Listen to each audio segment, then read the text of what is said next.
Good morning. Thank you for coming to this first meeting of the work group on the Virginia Military Survivors and Dependents Education Program. I'm State Senator Barbara Favola, and my Senate district is contained within Arlington County. The Pentagon resides in my Senate district, and I will be chairing this work group.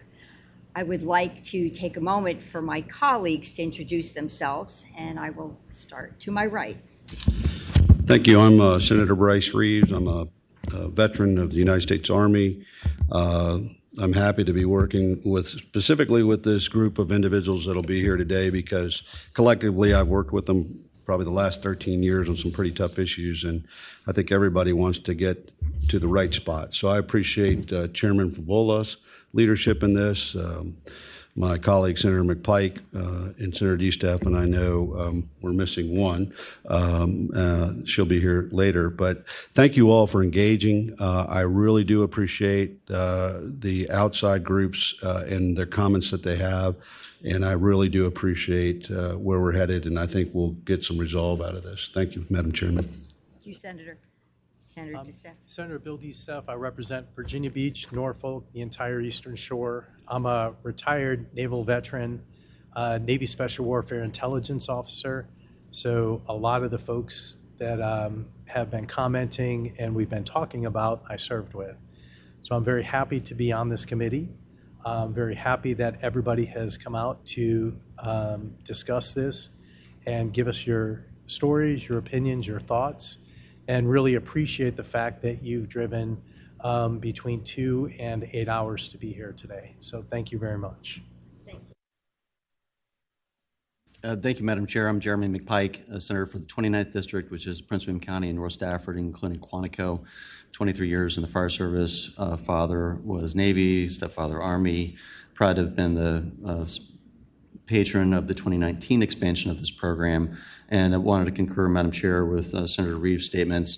This is a group of senators that have worked through many different issues, whether it be foster care, many other complicated things that we use data to drive our decisions, and that really helps to inform, and look forward to the staff's presentation today. So thank you, Madam Chair. Thank you, colleagues. It is an honor to be chair of this work group with all you on it. And yes, we have worked through many issues, and we will, I think, find a very satisfactory solution to the issue before us.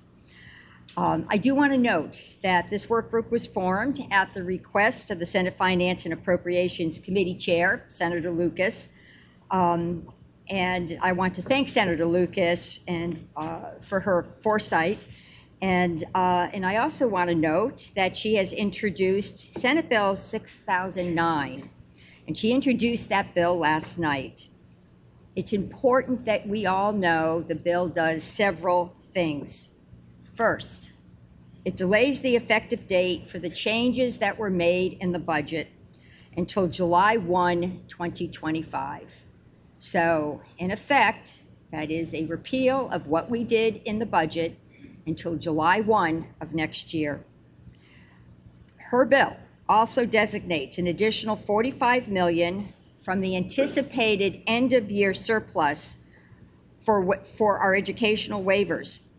This additional $45 million, added to the $20 million that was in each year of the biennium for this budget, would bring the funding to $65 million for each year of the biennium.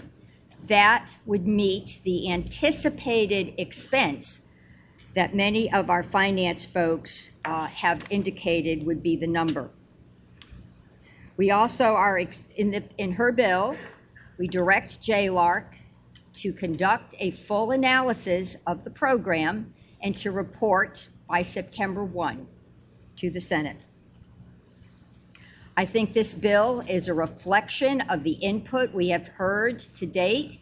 I want you all to know that we have listened very carefully. Your personal stories have been helpful to us, and we appreciate your collaboration and your professionalism and your dealings with the lawmakers. I now want to turn to the stated goals of this work group. Our job is to learn in detail about this program, to understand how it works, to understand who benefits, to understand how the universities administer the program, and to figure out how we can best serve those who are intended to be helped by the program. This work group plans to hold 4 additional meetings. And it is my expectation that staff will be, I think, doing a doodle poll for members so we can identify the dates of those four upcoming meetings as soon as possible, and we will post them. So you will have an opportunity to plan for your activities and to make arrangements if you want to come and be here in person. There will also be an opportunity for written comments. And I will ask April to explain how we will accept the written comments. This is a fairly new opportunity for a work group. April Keyes. Madam Chair, you made a special request for the ability to collect written comments, which is not typically done. But what staff has been able to arrange with the Senate's clerk's office is that at the end of this meeting, we'll put the slide up that has a QR code and also the link. There will be a link and a form on both our website and on streaming for those who are streaming and aren't here today. And it will allow for comments to be collected from 12 p.m. today till midnight. And so if anybody goes ahead of time to that form, it will not start until 12 p.m., but it is a 12-hour window to allow for flexibility for individuals who could not be here today and people who may be on different schedules. So at your request, Madam Chair, we did work with the clerk's office to get that done. Thank you, April. I think that might be of help to those of you who want to participate in this conversation. Public comment will only be done in person. Based on Senate rules, work groups and subcommittees do not take virtual comment. So that was another reason why I thought the opportunity for written comment would be important, because not everybody can come in person.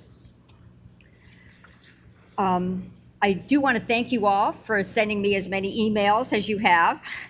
I have read through every one of them, and for those of you who have called my office or my mobile phone, I have returned your phone calls, and I have had many conversations one-on-one, and that's been great.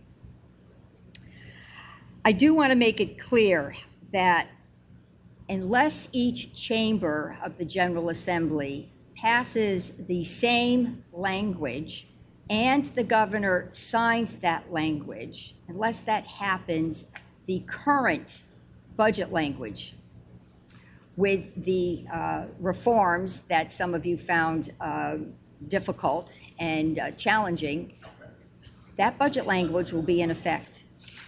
So we have to remember, if our goal is to actually accomplish something like repealing the budget language and coming up with other guardrails, such as Senator Lucas's bill has a sunset date, adds the money that we need, and actually requires JLARC to report to us by September 1. Unless we want something like that to pass, the current budget language will stand. So I just want to make that clear, because this is both, this is a balance of activism, which I was an activist before I was a public official. It's a balance of activism and actually making public policy. So I just feel, for transparency's sake, I need to put that out there.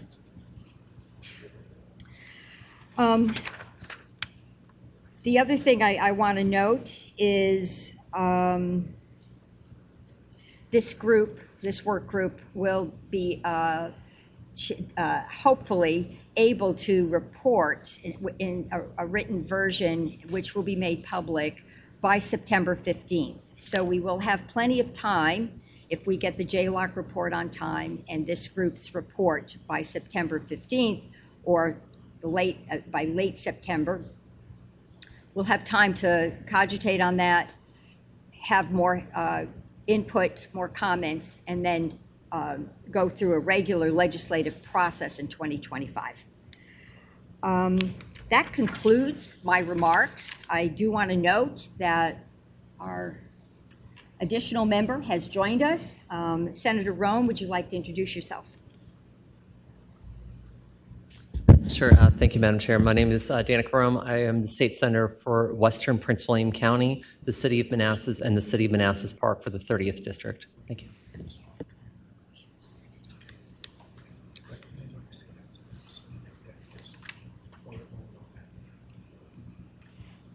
Thank you, Senator Rome. Senator DeStef had a question. He wanted to ensure that any emails that came to me or came to the Senate staff were actually dispersed to all of us. And I will ask Ms. Keyes if she can arrange to have that happen.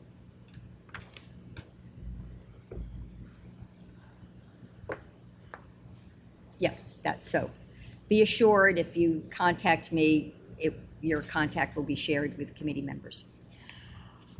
Today, we're going to have presentations, and we tried valiantly to get some outside presenters. We wanted to hear from other stakeholders, but our time frame was so quick, some of our outside presenters could not be available. So we're going to hear from our Senate finance staff today, and I'm going to move right away to item 2 unless my colleagues have a statement or a comment. Madam Senator Chairman. Reeves. Yes, Madam Chairman, you have on your desk a proxy that I presented to you earlier. Unfortunately, I have pressing business that I've got to attend to. So Senator DeStef will hold I don't foresee us taking votes, but he has my proxy in the meantime.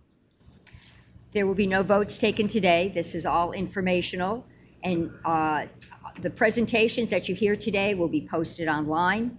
And the agenda's online, and this meeting is being live streamed. So just for point of fact. Thank you, Senator Reeves. Okay. Let's go to the overview of the Virginia Military Survivors of Dependents Education Program. And Wendy Kong, welcome. Good morning, Madam Chair, members of the work group. As Senator Filibola mentioned, we are going to provide a brief overview. I think in future meetings, we'll be bringing in more of the outside agencies that are administering it. So what I'll try to do is provide a high-level piece. In some occasions, I'll try to answer as many questions, but we may need to defer to being able to answer questions at a later time once we have more details and can circle back with the state agencies.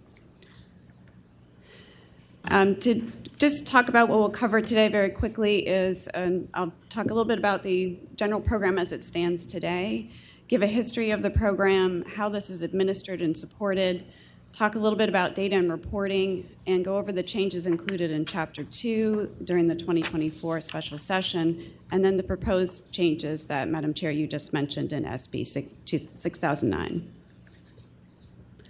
So to just quickly talk about the program benefit, there are 2 benefits to the Virginia Military Survivor and Dependent programs. One is there is a tuition and fee waiver that is provided at public institutions in Virginia for up to 4 years or 8 semesters, and that waiver is applicable to any degree program. And as I mentioned, this is the program as it exists prior to July 1 with the new language taking effect. In addition, some beneficiaries, and I'll talk about that in a minute, can get an additional stipend of up to $2,200 to support their education expenses. And that is in addition to the tuition and fee waiver. They will also receive that. In terms of eligibility, it is eligible to a spouse or a child between the ages of 16 to 29. There are some exceptions on that. A veteran who served in the armed forces, the reserves, or National Guard, and who, while serving in active duty during military operations, was killed or became a prisoner of war. In addition, those who are at least 90% disabled due to such service, being in the Armed Forces, Reserves, and National Guard, has been discharged or released under conditions other than dishonorable. One thing I'll note, there's an asterisk next to the child. There are some exceptions for stepchildren that are provided below, and this was part of an expansion that was included, I think it was in 2022, that if the stepchild is of a veteran that is deceased due to military operations and the child was claimed on tax returns or on the defense enrollment eligibility while reporting on active duty, they are eligible. Madam Chair, you had asked about residency and domicile, and I know we'll probably be having some more discussions this in future meetings. So there's a lot of different component parts to it. So I'll do a high level for some pieces, but again, if there's other questions, I think we'll have them at a later time. For domicile, this is what qualifies you for the benefit, and domicile in the terms is you've heard domicile and residency, and I talked to Chev a little bit about this. To explain a little bit, you can have 2 residences, but you can really only have 1 domicile. So domicile means that you've established kind of a commitment to stay in a certain area. So you might be doing tax returns there, you might be registered to vote and so forth, but you could have 2 residences, but the main one is where your domicile is. Currently, you are required to have domicile at the time of entering your active service or called to duty, or you need to have at least 5 years, that domicile at least 5 years immediately prior to, or a physical presence. So that could be that residency component prior to the date in which the admission application was submitted. There are a variety of other applications within that 5-year realm that apply to survivors and dependents of a veteran who is deceased based on how that was established prior to that. There's a lot of details on that, so I won't go into too much of that today, but that gives you a brief overview. I did mention the beneficiaries of the stipend program. This is more of a subset, so they get the tuition and fee, and then they also may be eligible for a stipend, and that is for eligible spouses and children of a veteran who is killed or prisoner of war, or who is at least 90% disabled as a direct result of military operations. There's a lot on this page, and this is more for a reference as we go through the program. This is a bit of a summary of just how the program has changed over time. The program has been around for since when we had some staffers look into it on the House side, 1930. It was expanded over time, as you'll see here. Prior to 1998, if you wanted to qualify, you needed to be a resident of Virginia when you entered your service, and then that was later expanded to dependents of those who were residents for at least 10 years prior to application. At the time, it was only limited to children ages 16 to 25, and your service eligibility was you need to be killed or totally or permanently disabled due to war service. And the benefit was a tuition and fee waiver. From what we've researched, this looks like it was an appropriation base, so it was not something that the institutions waived, that it was potentially funded through the General Assembly. 1998 through 2014 is when we started to see some more changes. The requirement moved from 10 years of residency to 5 years, and then it was expanded to that physical presence that I mentioned in 2014. In 2006, this is when spouses were added, and the age of the children was expanded from 25 to 29. And then in 2007, there was some exceptions that were allowed for extenuating circumstances above 29. In terms of the service eligibility, this was also a change in 2006 from totally and permanently disabled to at least 90%. And then in 2007 is when that stipend was added that I mentioned earlier. And this is to cover other expenses outside of tuition and fees. And from what we can tell, this is where the waiver also moved to the institution space. So they're required to waive the tuition. So it's something called foregone revenue in terms of providing that waiver to students. The stipend still remains supported by state general funds.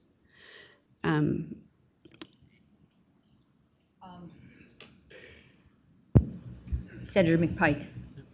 Thank you, Madam Chair. So Wendy, from this chart, it's my understanding that then 2007 is the year which it became really not appropriated. Is that right? And sort of shifts to sort of off books versus actively funding the program. Is that right? Yeah, and we need to, this is, as I mentioned, with this piece, this is what we've found. We've been trying to dig a little bit deeper to figure out that piece, but that was what we had seen from legislation changes. There's been a lot of wording tweaks throughout the years.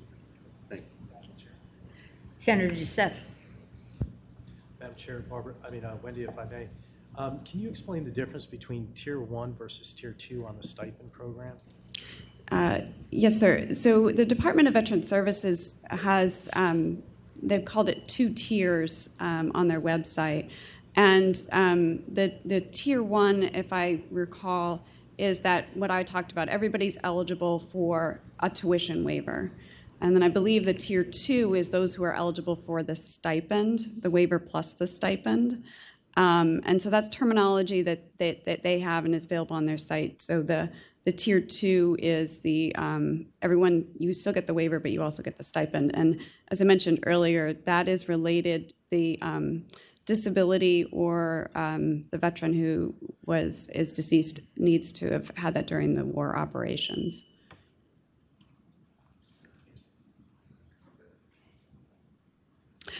On the last bottom part here, there's a few more changes that had occurred in 2022. There was some waiving of residency based on specific unique instances of what had happened that DBS could consider. And it was expanded to that stepchild that I mentioned earlier in terms of the recipients that are eligible. And in 2019, this is the change from war service to all service-related injuries except for a stipend program.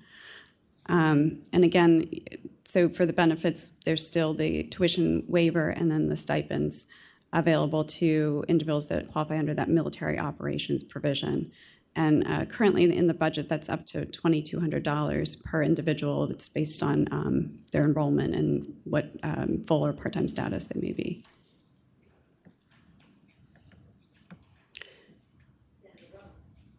Thank you, Madam Chair. Question for the witness. All right, thank you, Madam Chair. So if we could go back to the last panel for a sec. So one thing that I've noticed here is even from when it said appropriation-based and then where it says supported by general fund for the actual waiver, all of those are in fact general fund dollars at the end of the day, right? And the issue, I think, one thing that's kind of coming up now where we've had cost escalation since 2019 is the idea of can we have a dedicated revenue stream that is specific for this and it is to only be funding this? Or if we can have a line of money that's coming in more or less where we know we're going to be able to fund this in perpetuity based on the growth that we're expecting. So number one, has there been any discussion about a dedicated revenue stream for this? And then number two, that would be beyond just a general fund appropriation. And then the second part on this is there a graph or anything that would basically be able to show the rate of increase in terms of usage, in terms of dollars spent from the state from 2019 when Senator McPike's bill passed to where we are now? Because at the time, that fiscal impact statement that we got was, what, $5 million at the time? And now we're at over $60 million. And so I would like to see what that rate of growth was for each of those years. And I coach all of that with the idea of a dedicated funding stream. So basically we won't have to continue having this issue come up year over year over year.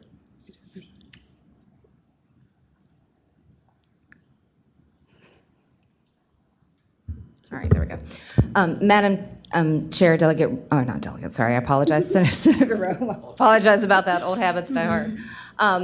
I want to take a stab at the revenue stream question just from the perspective of I was the higher education analyst for many years prior to being the director.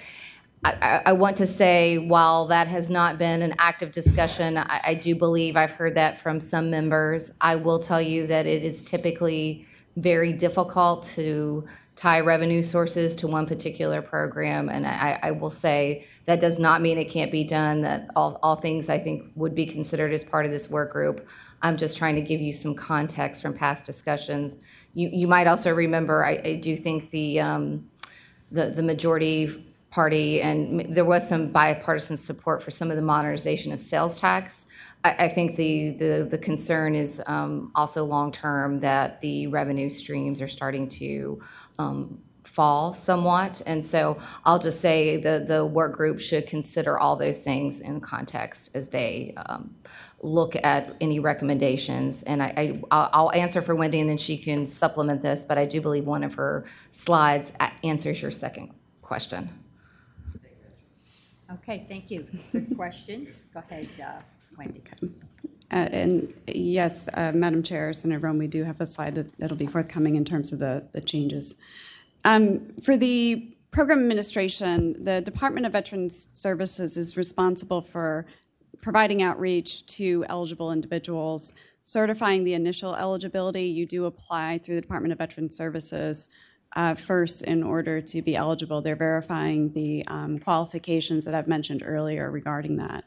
In talking with them, they also monitor ongoing eligibility. I mentioned that 4-year limitation, so they're also keeping track of exhaustion of benefits in order to know where those are. The State Council of Higher Education for Virginia currently, they're responsible for reimbursing institutions for the stipend program. That's largely because students are moving between, we don't necessarily know where students are going, and so it was more of a facilitation to provide to SHEV and then to reimburse institutions for that. And they do that once they've been able to verify students are enrolled at their specific institution. They also are responsible for collecting and reporting data from institutions. This is a responsibility across all programs, but they do collect student-level data, and I'll talk about that in a minute, as well as financial aid data, including this program. They also are responsible for guidance related to state financial aid assistance programs, including this one, and the domicile residency to institutions. So as things are passed, they're often charged to provide guidance to the institutions on how to apply that. Madam Chair. Senator McPike? Thank you, Madam Chair, and appreciate the start and stop for the questions, but it's, I think, helpful for us to interact with the slides, if Yes, that's right, yes. Madam Chair. Absolutely. The guidance, I guess, from page 6,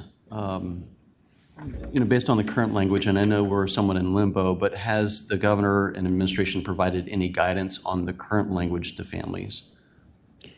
Not that we are aware of to date in terms of the guidance that would be issued or that would apply to the changes that go into effect July 1. Thank you, Madam Chair. And I know that's a big question while we're working through the legislative process. I know the families still have questions about what's in and what's not, and it'd be helpful to have the administration provide some level of guidance of what the budget language means, since they're sort of the interpreting agency. I Correct. think we can maybe arrange to have a briefing with our Department of Veterans Services and certainly SHEV, and there'll be other outside groups that will be coming in as well. But thank you for your comment. Madam Chair. Senator DeStef? Madam Chair, Wendy, and this may be for a future meeting as well. It's good and interesting to see how this kind of lays out between DVS and SHEV.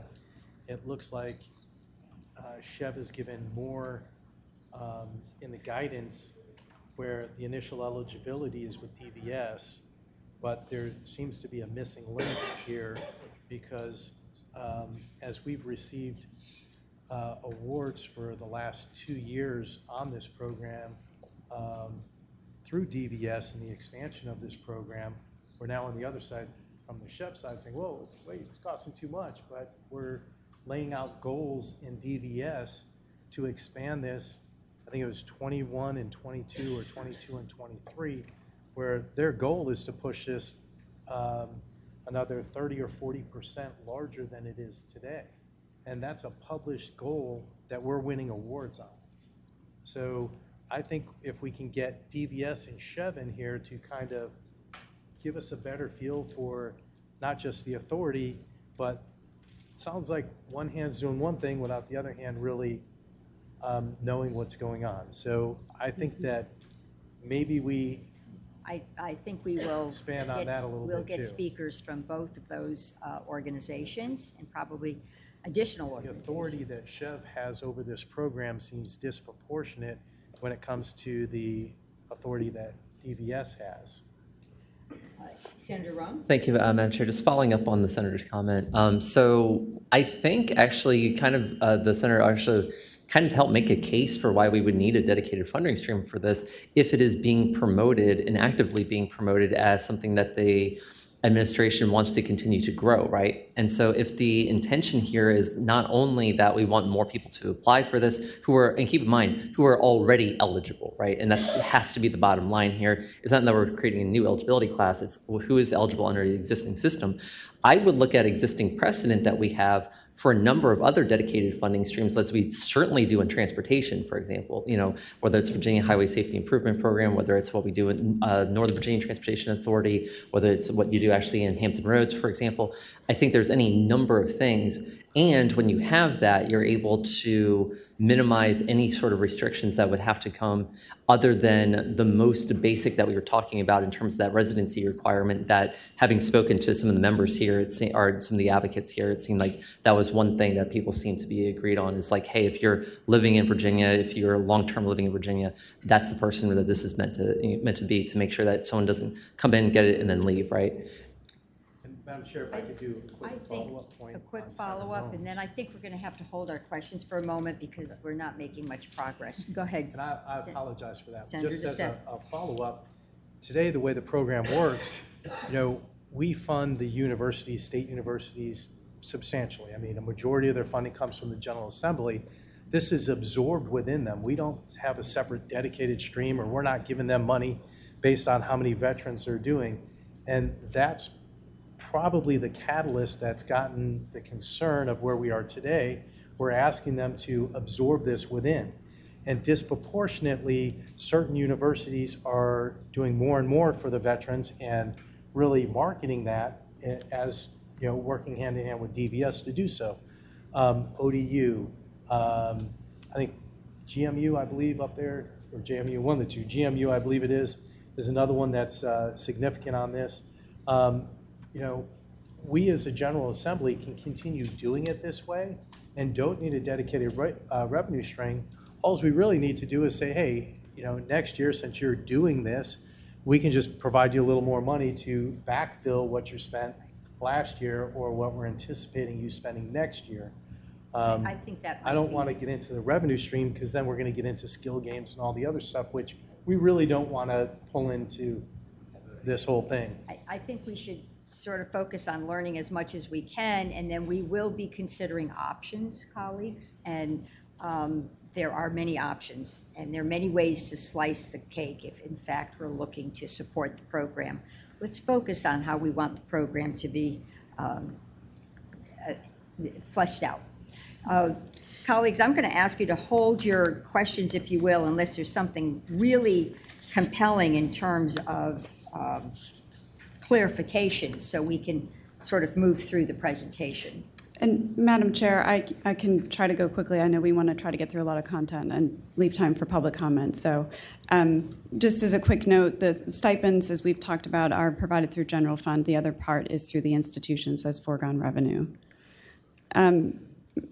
We had a question earlier about the data, and this is a slide that shows the program over the last 10 years, and this is reported that's provided by SHEV. SHEV collects data from the institutions. They're required to do this for all students, not just this program, annually, and provide data regarding enrollments, financial aid, and all of that. So there's individual student records that are submitted by the institutions each year, and we pulled this data straight from their reports that are available online.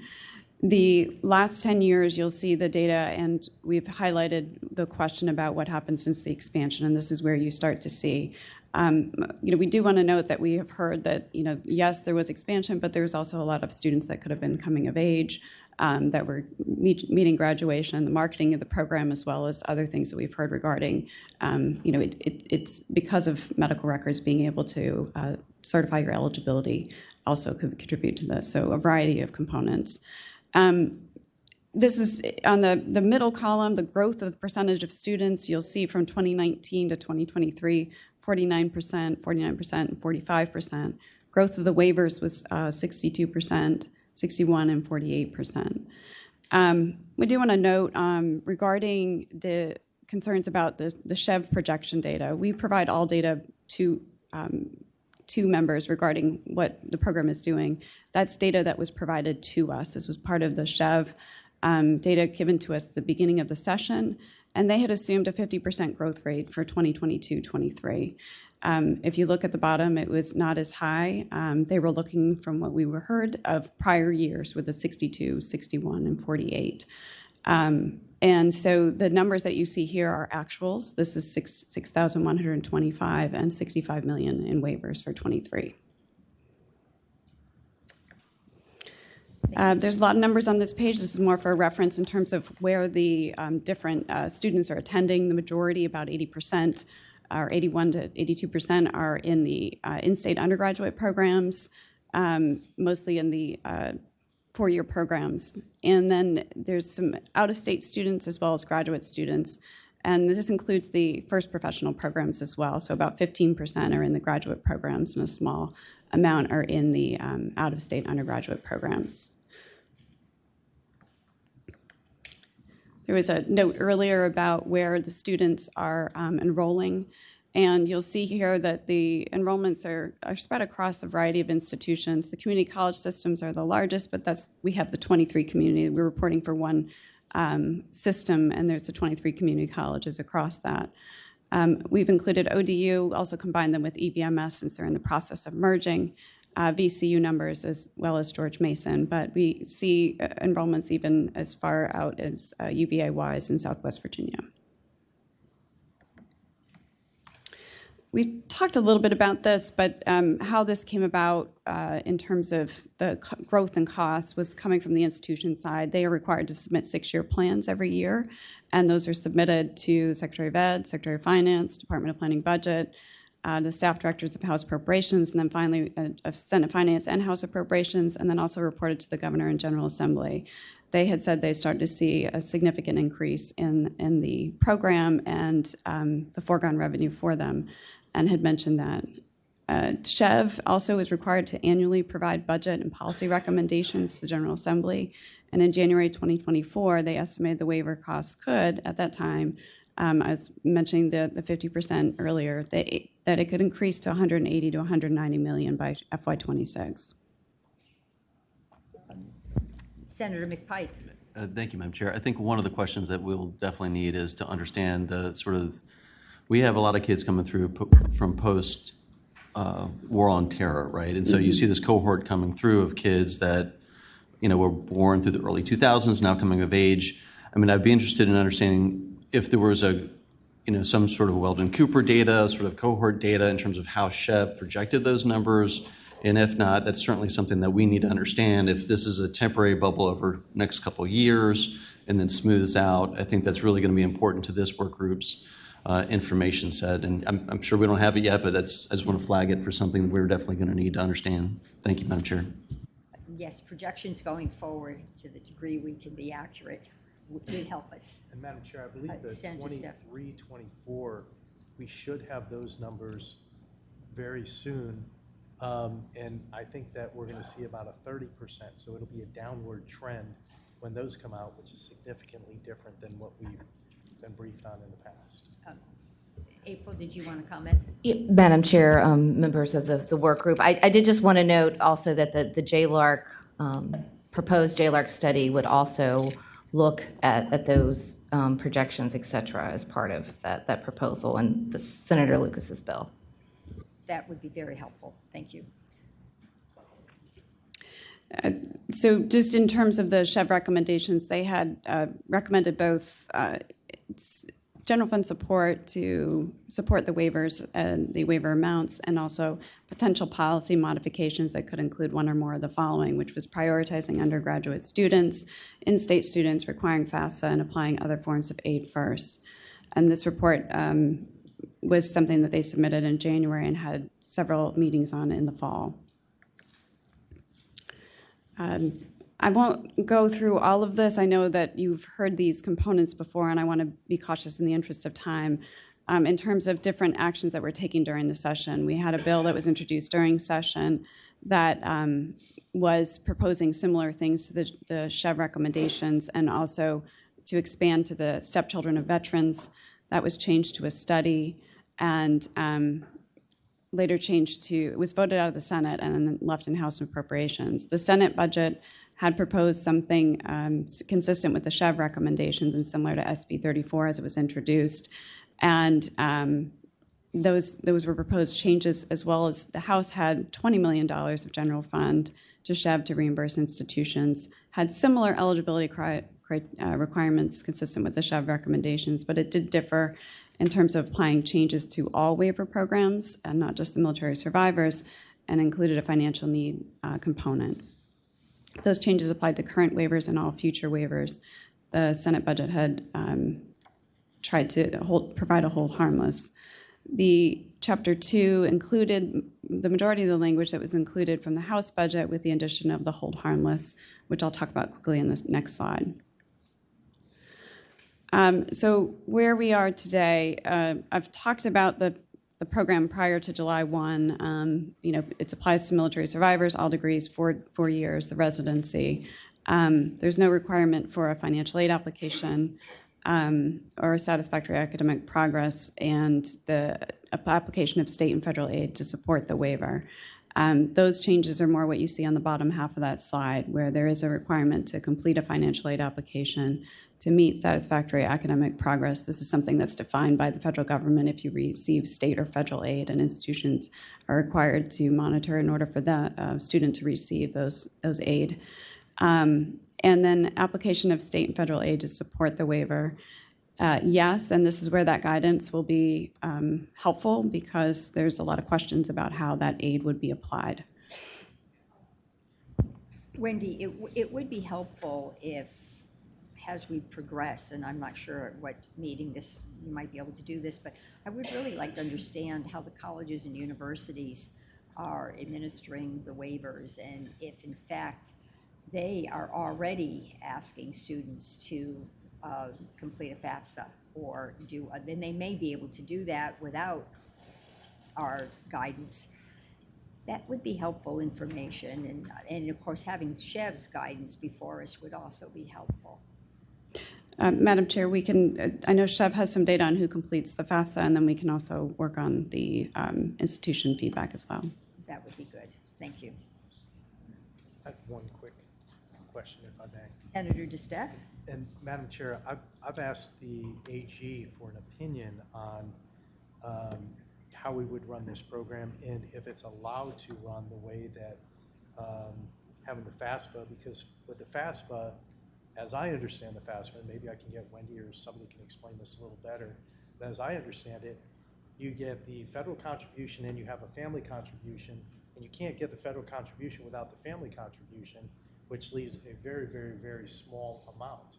But my concern on that is I don't believe that the state can dictate that that has to go in that sequence before we put in money to this or we do our piece of this. So I've asked the AG to give me an opinion, because when you look at and read chapter 30, and I think it's paragraph 35 through 41 or 42, as you read the inner workings of this, what we're trying to do is kind of usurp how that works. So I've asked the AG to give us an opinion on that. I was trying to get it prior to this meeting. He said I should have it in the next week or two. I'm still pushing them to get that, because that's would come into play with what we're trying to do, if we're allowed to do it or not. And then on an administrative note, I just wanted to push that HB 6003 was passed 91-0 by the House a few minutes ago.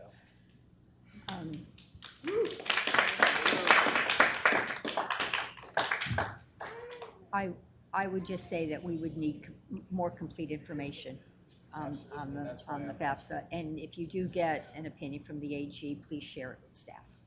As soon as I get it, I'll share it with the entire group, the Senate, the House, and everybody else. I'll make sure everybody has it. Can you guys turn the volume up a little bit? We're having a really hard time hearing. The microphones aren't working very well. Please, colleagues, speak to through your microphone and make sure the little green light's on. We will try to speak loudly, and we'll try to make sure our mics are on. Yeah, your mic's not on right now. No, it's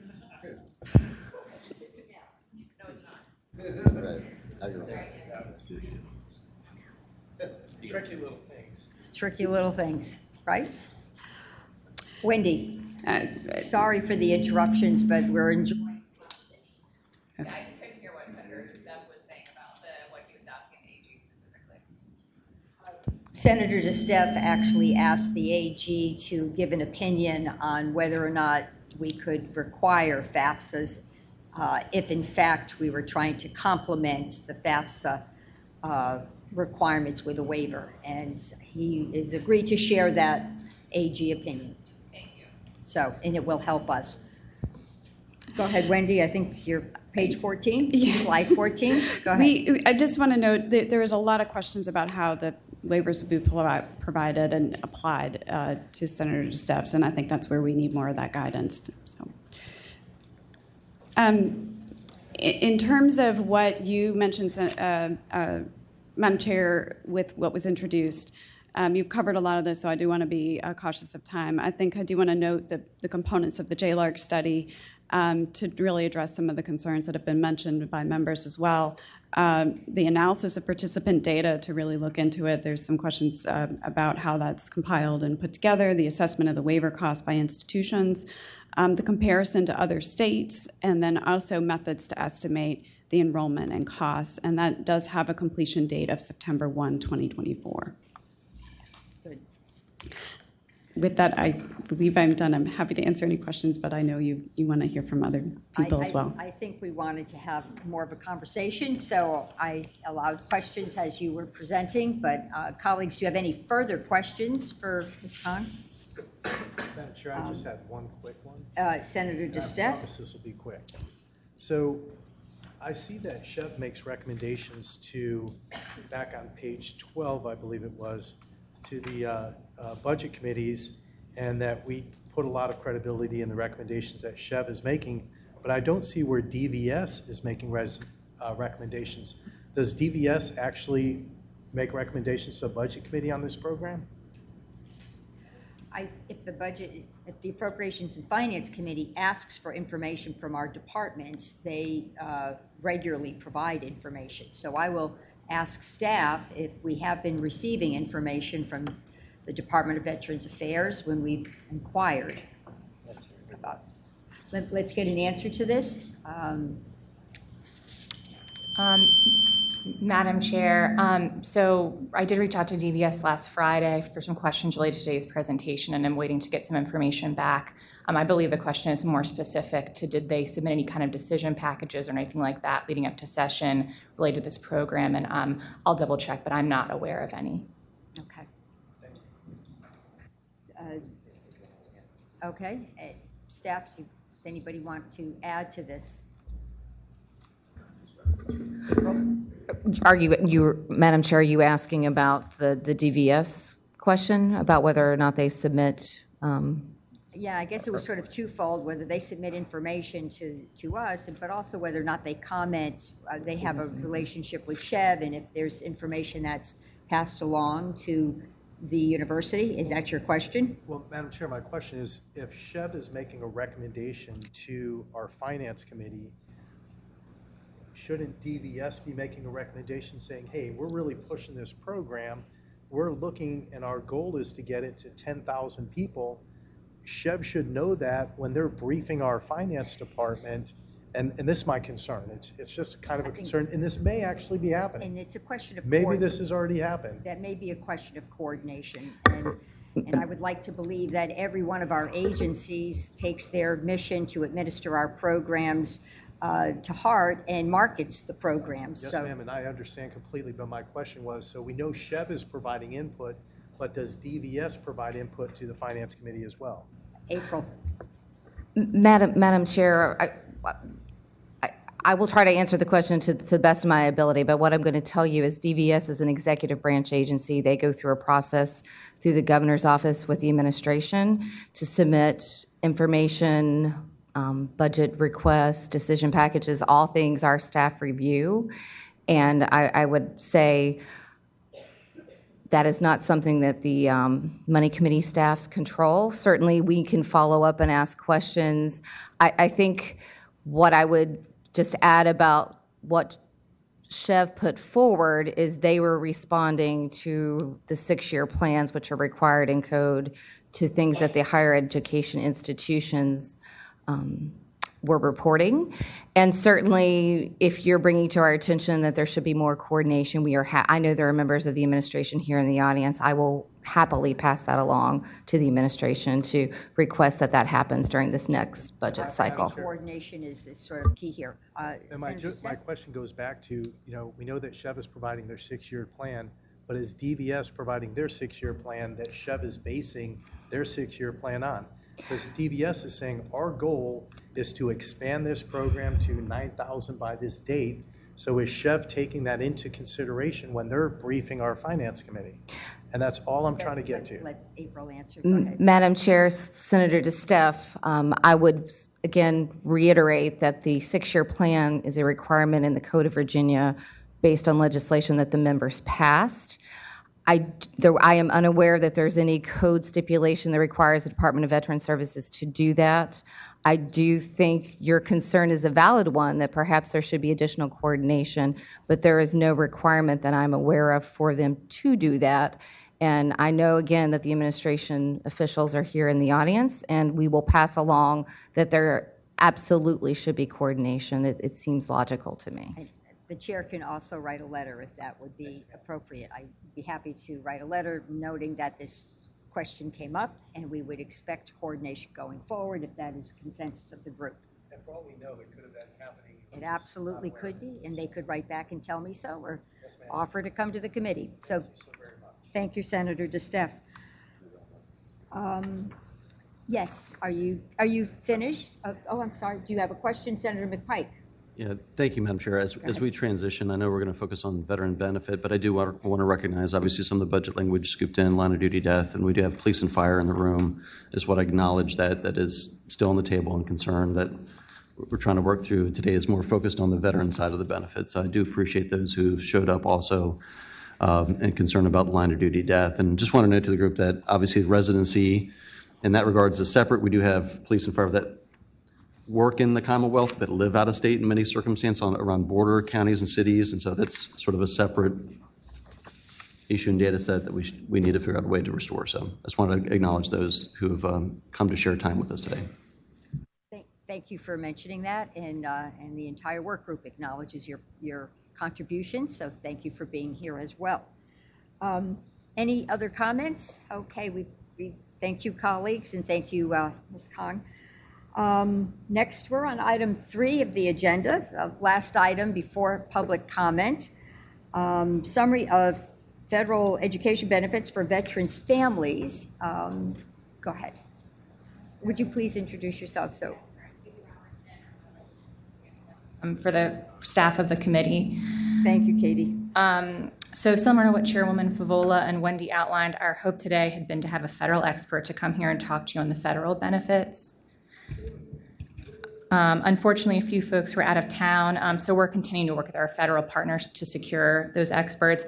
I'm going to go through a high-level overview. I have some resources on the back of the slides for you, and then I can try to answer limited questions, but if I'm unable to answer them, we'll certainly collect them and have that federal expert coming in. So based on my research, the 2 programs that are primarily available for veterans, spouses, and children are the Survivors and Dependents Educational Assistance Program and the Post 9/11 GI Bill program. We'll go into the details of both of these programs on the next slides, but the DEA program was first established in 1956 for children whose parent had died in the line of duty, and it was later expanded to include spouses and additional service-connected disabilities. The Post 9/11 GI Bill was enacted in 2008, but of course was retroactive to those who had served on or after 9/11, 2001. Both of these programs provide payments for tuition, fees, and associated costs, but the payment mechanisms differ and the amounts of the payments differ. And just to be clear on kind of what this presentation includes and what it doesn't include, it includes primary educational assistance programs for veterans and spouses and children, but it doesn't include things like education that are going to be really just dedicated to the service member or the veteran. It doesn't have non-educated relation programs. So for example, the death gratuity benefit provided to certain next of kin. And it doesn't have educational benefits that are really directed only to military spouses as opposed to military and veteran spouses. So moving first to the first primary program available to children and spouses of veterans. So this is the DEA program, and it's available to children and spouses of service members who died or have a total permanent disability resulting from a service-connected disability. This is going to include folks who died in the line of duty and those who are missing in action or essentially prisoners of war. And many of you are likely very knowledgeable about this, but total disability is defined in the Code of Federal Regulations as impairment of mind or body, which is sufficient to render it impossible for the average person to follow a substantially gainful occupation. So that's kind of that definition of what's a total 100% disability. And certain disabilities are established in the Code of Federal Regulations as qualifying. For example, one's the loss of sight in both eyes, but others are determined by the U.S. Veterans Administration using their rating schedule. So generally, benefits cover or currently cover 36 months of education. This was reduced from 45 months in August of 2018. There's currently no age or time limit on using the benefits for those who have recently become eligible. For those who became eligible prior to August 2023, there are some time limits that are listed there for you. And in terms of combining GI Bill education benefits, so the general rule is that if two benefits are due to one qualifying event or period of service, you essentially have to choose which benefit you're using. But if they were earned from two different qualifying events, you can combine them subject to a cumulative cap. So for example, if a person is eligible for the DEA benefit and the post 9/11 benefit due to the death of one parent, the individual must choose which benefit to use. But if they're eligible for both of them due to multiple qualifying events, there's an 81-month cumulative cap for those DEA beneficiaries. So for example, that might happen if someone was also a service member and got a GI Bill benefit from that. So moving to what DEA beneficiaries receive. So the VA provides a monthly allowance of up to $1,488 depending on the individual's enrollment status. I'm just kind of looking at what that might mean annually. So for example, if the beneficiary was in school for about 8 months for the fall and spring semesters, that would be a little less than $12,000 that year. The allowance goes directly to the student and can be used for a range of associated costs, including tuition and fees, books, and housing. You have to be 18 or have completed a secondary education to be eligible, and the allowance is provided to those enrolled both in institutions of higher learning and non-college degree programs. On-the-job training is also eligible, but it does have a lower monthly rate, and that's adjusted downwards based on how far along you are in the program. Just a couple of things to note about the DEA benefit. Public institutions cannot charge more than the in-state rate to DEA beneficiaries who are actually living in-state. The rate is adjusted depending, of course, on the number of courses, and beneficiaries are also eligible for up to $1,200 for tutorial assistance and up to $2,000 per certification or licensing test. I just want to make one clarifying point. The GI benefits are actually provided to the member, and then the member can decide to pass it on. So it's not based on a qualifying service event of disability or prisoner of war. It's a benefit that's earned by the service member, and they can use it or they can choose to pass it on until that benefit's gone. I just want to clarify that because it's kind of misleading the way it's put here. Madam Katie? Madam Chair, Senator DeStaff, this is specific to the education program. So the next slides that we're going to talk about are going to be more specific to that post 9/11 GI Bill benefit. So this is a separate program compared to the GI Bill. Members of the audience, I ask you to not speak out when we're being briefed. That's impolite and it's not helpful for the members here, and it's not helpful for others in the audience. Thank you. Go ahead. And just to read it too, the source of most of this is the Congressional Research Service reports and the VA website. But I'll move on to the GI benefit entitlement, which hopefully will make it a little bit clearer. So moving to the post 9/11 GI Bill eligibility. So there are two ways that you can be eligible for this. First, I guess as I say in the first slide, the post 9/11 GI Bill is for those serving on or after 9/11/2001, and for the service member themselves to be eligible for the GI Bill, they have to serve at least 90 days on aggregate active duty, 30 days on continuous active duty before being discharged for service-connected disability or be a Purple Heart recipient. So then moving to when a spouse or child might be eligible for that post 9/11 benefit, there's the FRI scholarship, which is children and spouses of service members who died in the line of duty or from a service-connected disability while in the selective reserve. My understanding is that selected reserve is those who are in the Army Reserves, but they're kind of the most ready, and they're often going to be the first that are called up. And the second way that a spouse or child could be eligible through this post 9/11 GI Bill is that the children or spouse of service members eligible to transfer their post 9/11 GI Bill benefit, which includes those who have served at least 6 years of service and commit to serving an additional 4 years, or a Purple Heart recipient, so essentially 10 years of service on active duty or selective reserve. Generally, unless the member has deceased, they must currently be serving to transfer their benefits. And beginning in 2018, the VA also distributes unused benefits to transferees if the service member passes away. Similar to the DEA benefit, this benefit covers 36 months of post-secondary education, and there's no longer an expiration date on using the benefit for those eligible after January 1st, 2013. So moving to the next slide. So this is the benefit that a spouse or a child may be eligible for through the GI Bill benefit. And this can go to payments to support tuition and fees, housing, books and supplies, tutorial assistance, licensure certification fees, again, generally for up to 36 months, and for eligible individuals pursuing GI Bill approved programs. GI Bill approved programs, I'm sure you all are familiar, but that's going to generally include programs at accredited and non-accredited institutions that lead to any type of educational, professional, or objective, vocational and professional certification tests, on-the-job training, and some national admission tests like the SAT. Tuition and fee payments are generally made to the institutions, and they cover the in-state rate for public institutions less certain student aid amounts, or up to $27,000 or about $27,000 for private or foreign institutions paid directly to the institution again. So there's a housing allowance as well of up to $4,644. That's the highest rate. This is really dependent on your location. And the rate is based on the same rate for if I were basically a sergeant level, that's what with dependents, that's the basic housing allowance rate I would get if I were currently serving. So that's what that rate is based on. Individuals can also receive up to $500 for relocation if they meet certain criteria, like coming from a rural area. And just in terms of who's receiving this individual maximum benefit, so it's not everyone. Individuals receive the maximum benefit if the member has served for at least 36 months, was discharged due to a service-connected disability, or is a Purple Heart recipient. Those FRI scholarship recipients that I mentioned also receive the maximum benefit.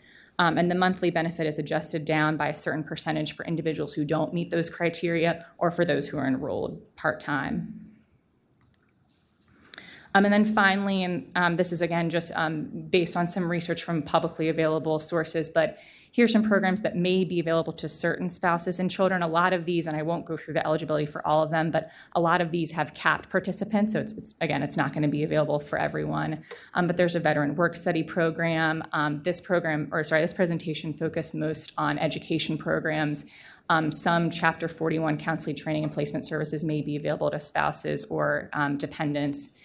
There's a yellow ribbon GI education enhancement program. So if the college is participating, the VA will provide matching funds. So if my benefit doesn't cover all tuition, the VA will kind of match the college and what they're able to put up as well for that differential. And then there's an Edith Rogers STEM scholarship. That's an additional 9 months of coverage for certain STEM programs. And again, a select number of participants. Happy to take any questions now that I'll most likely write down and have a federal expert come back, or if you all have them later, in writing, we're of course happy to follow up. Madam Chair, I just wanted to reiterate again for the work group members and the stakeholders that are here that our preference would have been to have had a expert from the federal level come and do the benefits presentation. To the degree you feel like information is inaccurate based on the sources that staff had, please feel free to comment during the public comment period when Senator Favola opens that up, or provide us with written comments, because we would want it to be absolutely be 100% accurate. And we can still reach out to the Federal Veterans Affairs Administration and we may yet get a speaker. Correct, yes. The federal program. Colleagues, do you have any questions? Okay. I have just one quick one. Senator DeStefano? And then that'll be it on this. And I just did a quick Google search and found that Fairfax for the housing allowance is $2,600 for GMU. Where in Virginia is it $4,644 per month? That seems excessively high. I know Virginia Beach is much lower than Fairfax. I'm just curious where the 4644 came from. Madam Chair, Senator DeStefano, so that came from a congressional researcher, so that is a national rate. That is the most, so anyone, that could be like New York or San Francisco. Or something. Correct, which is why I did want to make it clear that it's based on your location. It's based on what someone who's serving in that area would get. It's not Virginia. And that number is based on a Congressional Research Service Got it. report, Okay. which would be a national number. Thank you. I just wanted to make sure that when I saw this, I was like, if Fairfax is 2,600, I don't think we have 4,400 or 4,600 in Virginia. Again, I just remind the audience, if you believe some of this information is incomplete or we would benefit from additional information, please provide it to the committee. We want to have as complete picture as possible. Any other comments? Okay, thank you. Thank you. Katie? And Madam Chair, we have, I believe DVS is here as well. Maybe they can chime in on some of this. if they DVS, want to. if DVS not. has a particular comment, they're welcome. I am going to move to public comment. Is there a representative? And this would be from our Virginia Department of Veterans Affairs. Good morning. Good morning. My name is Chuck Zingler. I'm the Commissioner for the Department of Veterans Services. Welcome. Did you want to make a statement or? I certainly am willing to make a statement, but I will tell you that this is a wonderful initiative and we support this meeting to get full information out into the open. Listening in the back of the room, I think there's a lot of misinformation being stated. One, the Department of Veterans Services has been working on this program for many, many years. We are not recruiting. Actually, the heroes that have served, died, killed in action, missing in action, prisoners of war, and now 90 to 100% disabled are generally young, and their dependents that earn this benefit are very young when they are missing or killed or wounded. And so the ages when they become eligible and then come off eligibility change year by year and often don't happen for decades after their wartime event. So in the history and in the Chev documentation of the history of this program that you've all seen, it doesn't reflect that these hockey sticks that they talk about and talk about the growth, even your representation. We're not recruiting. People are definitely becoming more aware of the program, and people then are able to enjoy the benefit of this education that were earned by death and wounds. And so to think that somehow we are creating a problem, we don't see it that way. We absolutely see that this is a program that our legislature has developed on behalf of those that have wounded, and those growth numbers will change year over year. And that information is definitely available with the coordination of the federal organization, the Veterans Administration. Commissioner, I just want to be clear, we in no way meant to imply you were creating a problem. No. I understand, but I think words matter and facts matter, and right now we have a very frustrated, definitely frustrated group that have earned these benefits, and now in a very non-transparent way have been have been told that this benefit is not going to go forward. And I appreciate the language that you started this session with, that you're going to repeal this on Monday. I'm a little bit concerned that the two actions of both bodies of this state government now have to make sure that they're coordinated so that their languages, to your term, ma'am, are identical, or they won't be able to make the effect that you intend to. And I hope that our great legislature coordinates so that happens. And I'm also a little, we have a task force right now, and I also hope that that task force is able to communicate with your work group. And the more different bodies that discuss these issues, the greater chance there is for misunderstanding or inaccuracies.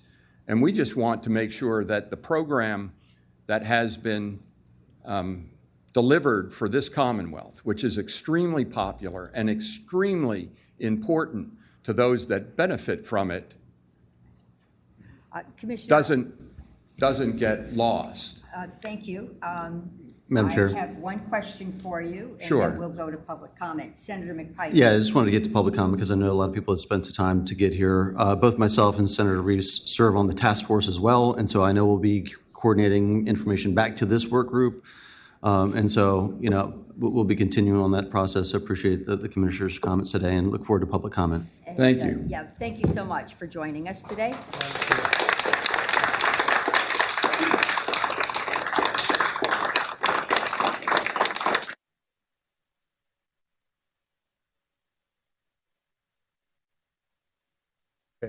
Before we go to public comment, and I'll be very brief, I promise. Secretary Ziegler, thank you for your service and thank you for speaking on this.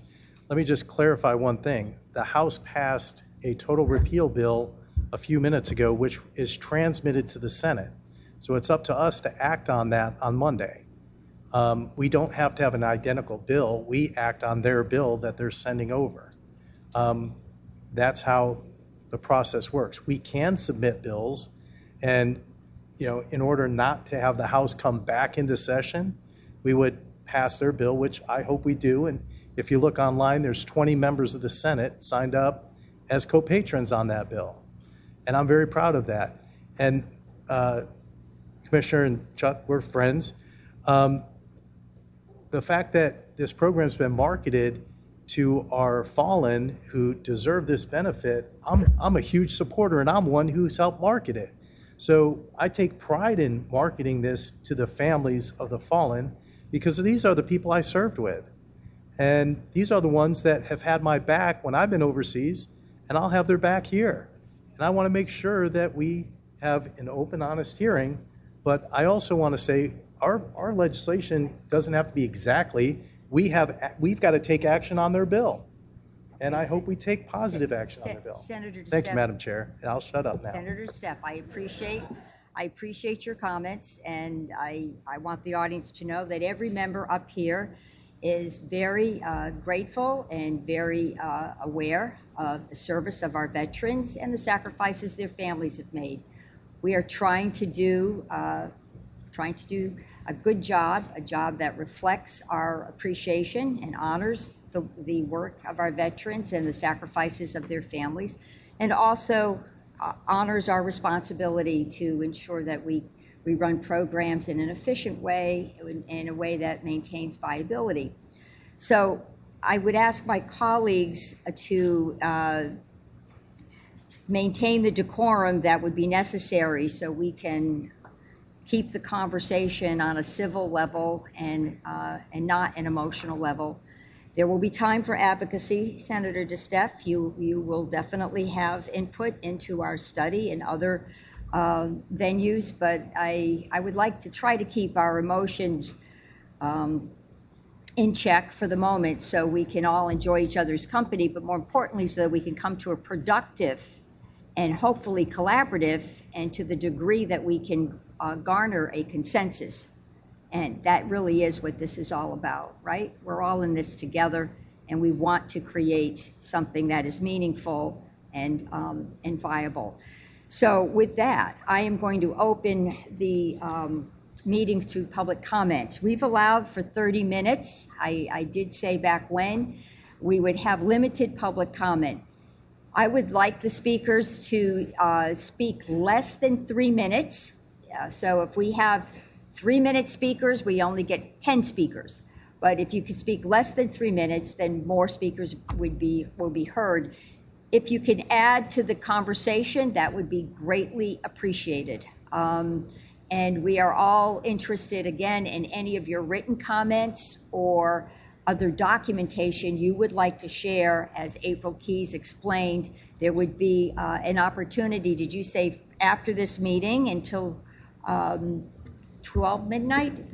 Madam Chair, it will be posted live at 12 p.m. because that was our projected end time, and it will be live until 12 a.m. today. Having said that, would you please line up behind the podium if you wish to speak? And if individuals are sympathetic to the speaker may turn around and ask those who are sympathetic to stand up. I would also ask that the audience not applaud.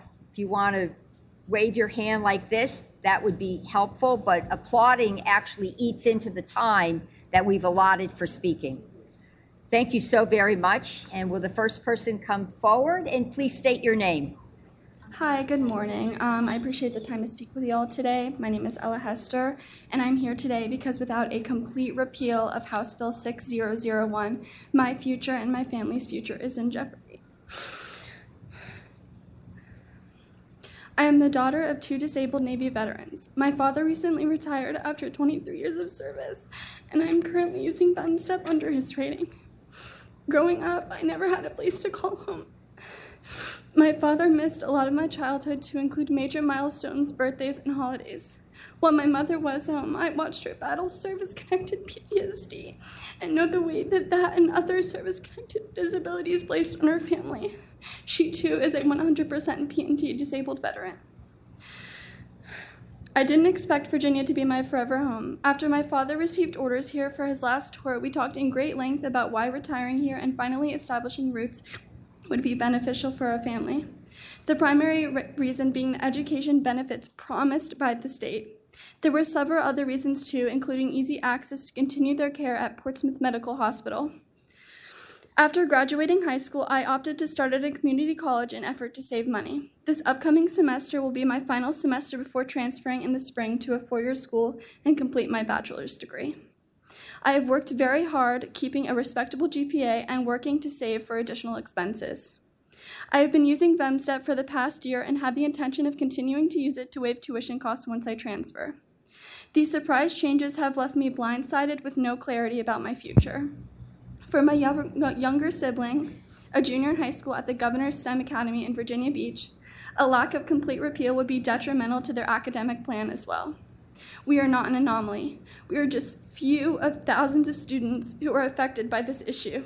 And I know there are many, many families holding the same fear and anger right now, whose homes are filled with rage and tears. Representatives, as a newly registered voter, I am learning the process and paying attention closely to how you are using your position in office. So far, I am not impressed. While I am hopeful that you will make the right decision today and Monday, please keep in mind that you are playing games with the future of Virginia. Thank you for your time. I do want to know, why don't we practice this? This would be better. You know that the current budget language does have grandfathering clauses in there. So I wanted to make that point. Go ahead. Not for her sister.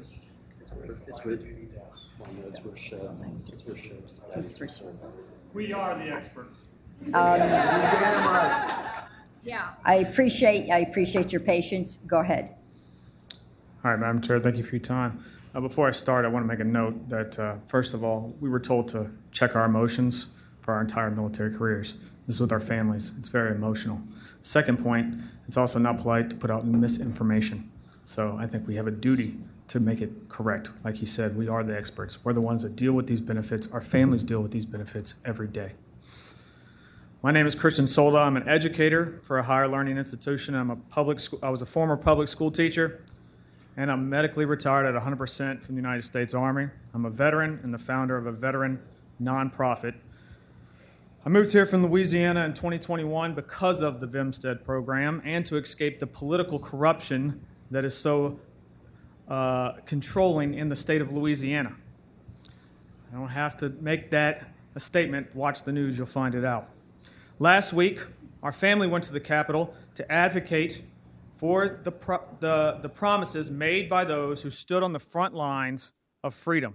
We watched from the gallery as senators debated the benefits promised through VMSDEP for veterans who were severely disabled or deceased. I brought my kids.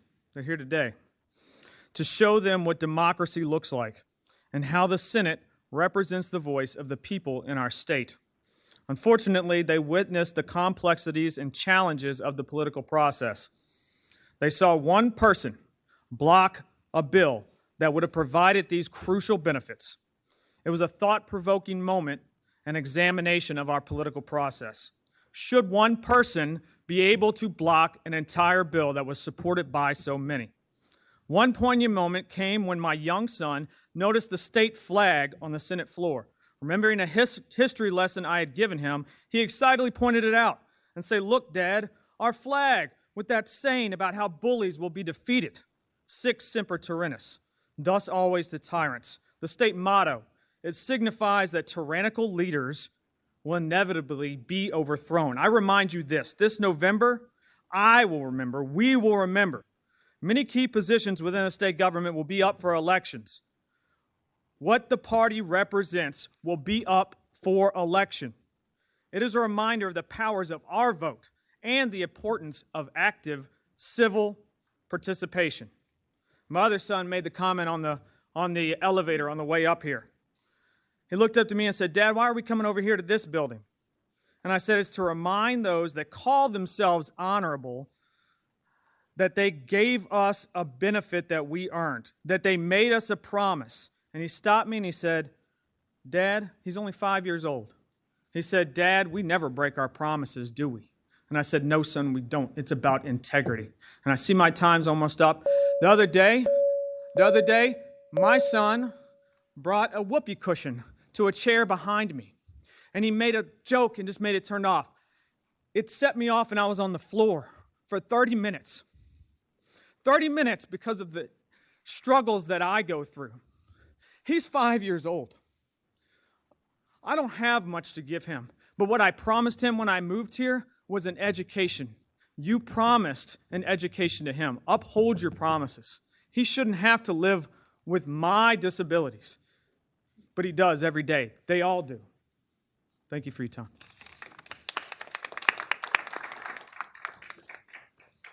Good morning, Senators. My name is Melanie Clark. I lost my husband in the line of duty. He was Lieutenant Bradford Clark of Hanover County, who died for his crew on October the 11th, 2018. Our family has struggled, and this waiver tuition program affects our family directly, but not just our family, all the firefighter families and the police officer families and our military families who paid the ultimate sacrifice. Our family does deserve this tuition waiver benefit, and it's very unfair, and it's caused our families to relive the worst moments of our entire life. So I'm asking for your support for a full repeal. Please don't leave our families behind. Our family members died to protect you. Thank you.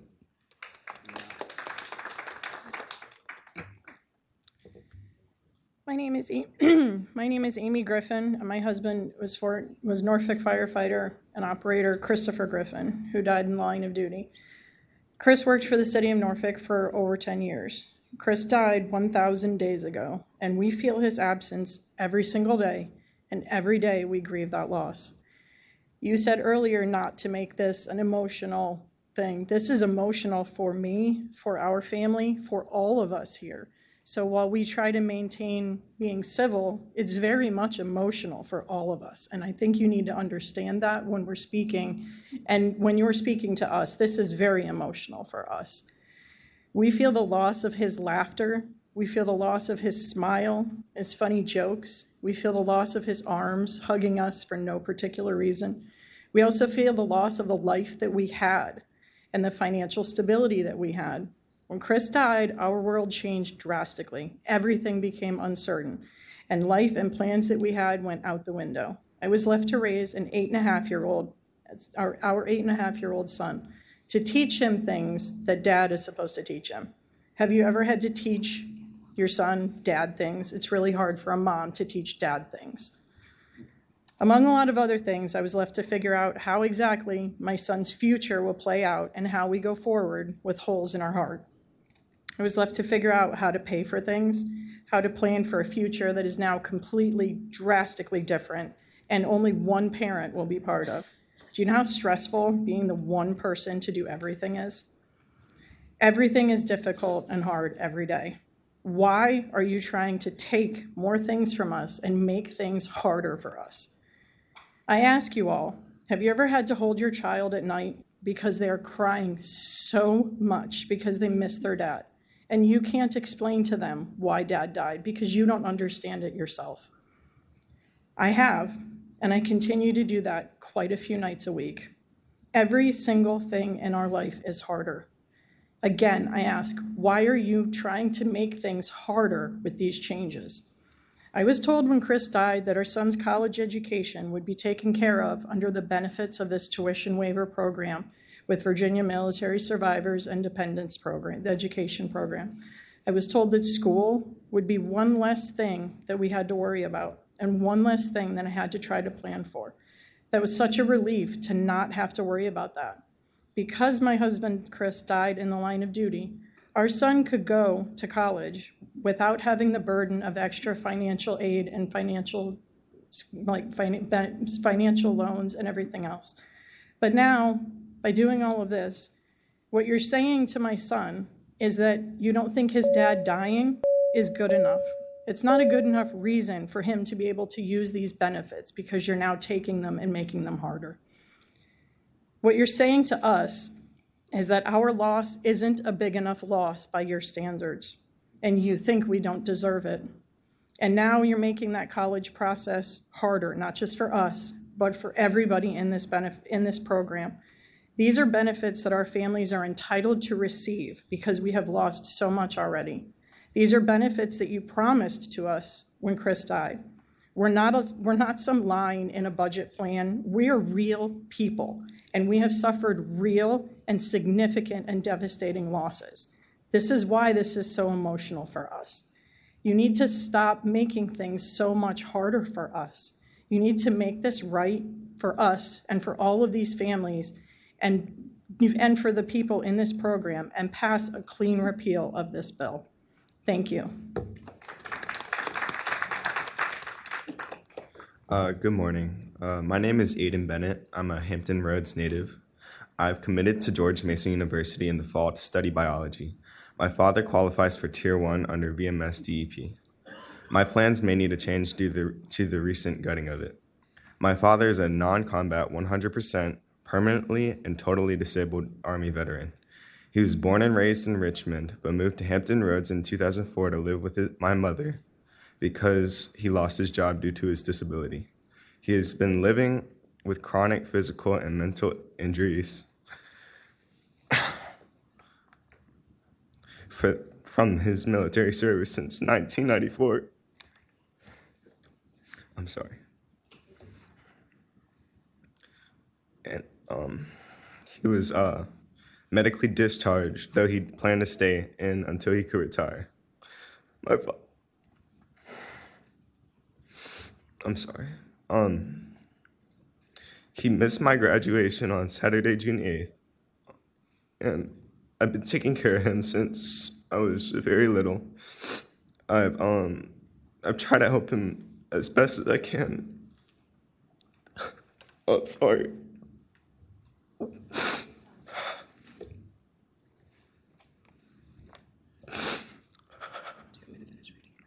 Yes, please.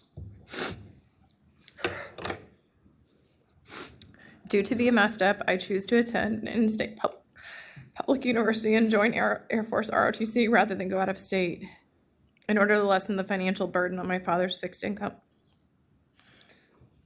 I may be forced to quit George Mason University and apply to a school closer to home here in Virginia, or to a family out of state, since I plan for Chapter 35 and Pell Grants to be used for my room and board. I beg you to support the reinstatement of VMSDEP in its original form and aim to allow those like me to be able to attend public universities in the state of Virginia with the benefit that my father has earned. Thank you.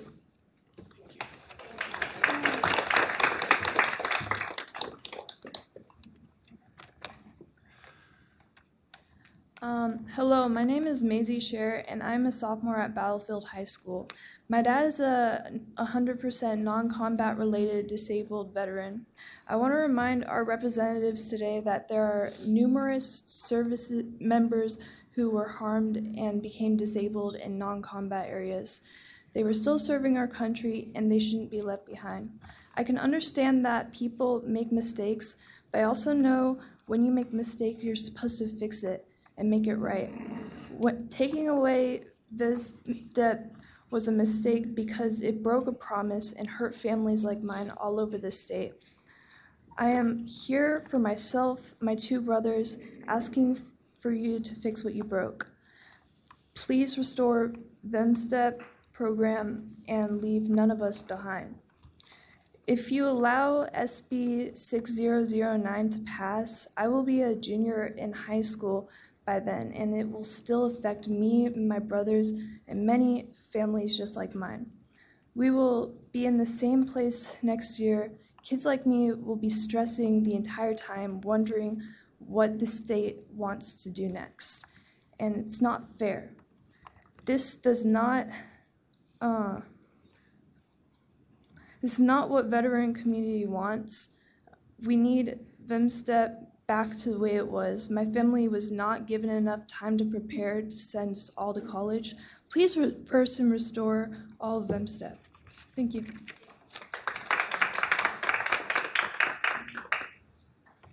Good morning. My name is Betty Walker. A vehicle is pulled off on the shoulder of the interstate. A trooper comes by to offer assistance.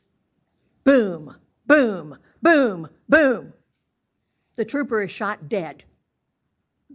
That trooper was my husband, Master Trooper Junius Alvin Walker, who gave 35 years of dedicated service to the Commonwealth of Virginia. He and other first responders and military were promised benefits for survivors. Now you're trying to take those benefits away because the price is too high. The price my husband paid was too high.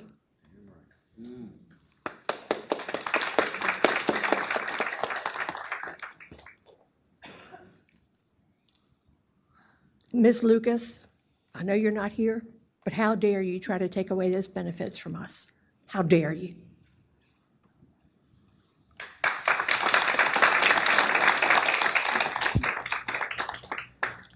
My name's Tom Coffin. Live in King William. I'm a 100% disabled combat veteran from Desert Storm. This is Loki, my side partner. Been lied to by my government quite a few times. First time was 1990 when they gave me experimental vaccines and anti-nerve agent pills and said that they were perfectly safe for our bodies. That turned out to be a lie. That's where my disabilities have come from. The second time was by the state of Virginia when I went to file for my disabilities.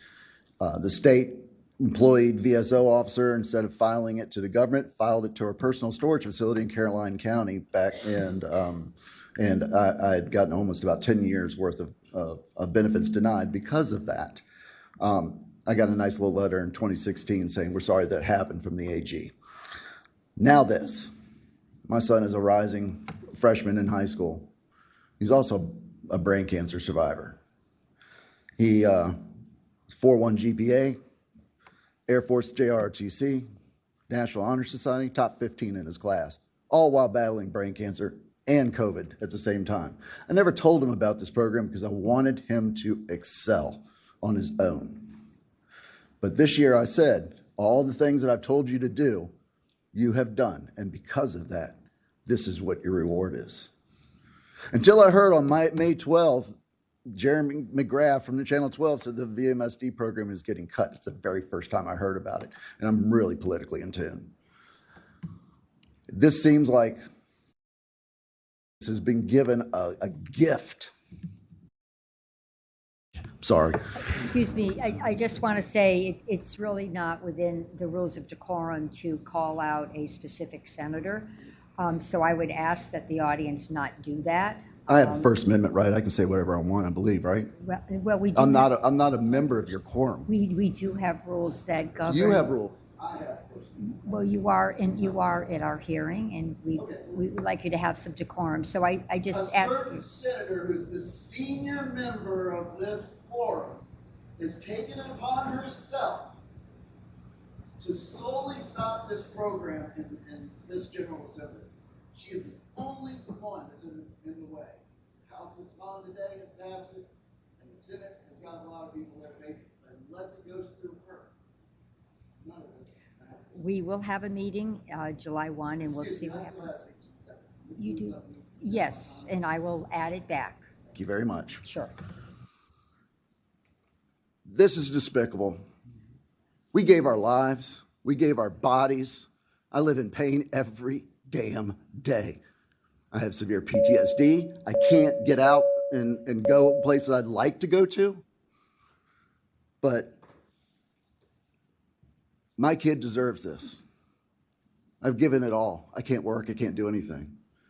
But I can give this to my kid. Think about who you're screwing over. It's the kids. It's nobody else.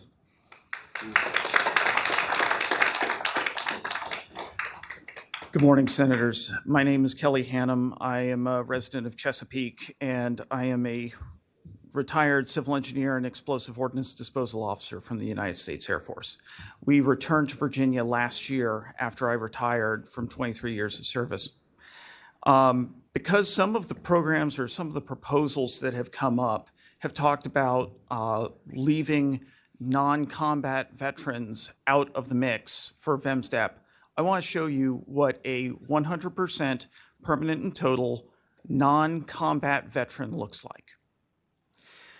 From 2005 to 2008, I commanded the busiest Air Force explosive ordnance disposal unit, that's like a military bomb squad, in the continental US at Dover Air Force Base. Our home station operations tempo hovered around 300 missions per year. While we responded to our share of found ordnance and suspicious packages, the majority of our missions were in support of the DoD port mortuary. You see, we had to examine every fallen hero that came back from the war zone. And when our X-ray scans found something of concern or that was inconclusive, we had to investigate the human remains by hand. That was almost 20 years ago, and I can still remember what those young men and women looked like, smelled like, felt like. But I'm not a combat veteran. Now, keep in mind that during this 3-year period that I'm speaking of, that was what I did when I was home. I also deployed to Iraq for 6 months and Afghanistan for 6 months. There, I oversaw the teams that went out and disarmed improvised explosive devices, destroyed weapons caches, and performed post-blast investigations on vehicles that had been hit. I went on missions with these men and women wearing 50 pounds of body armor and other such things. One morning in Iraq, several mortars struck about 150 meters from where I had just minutes before been sleeping. It woke me up.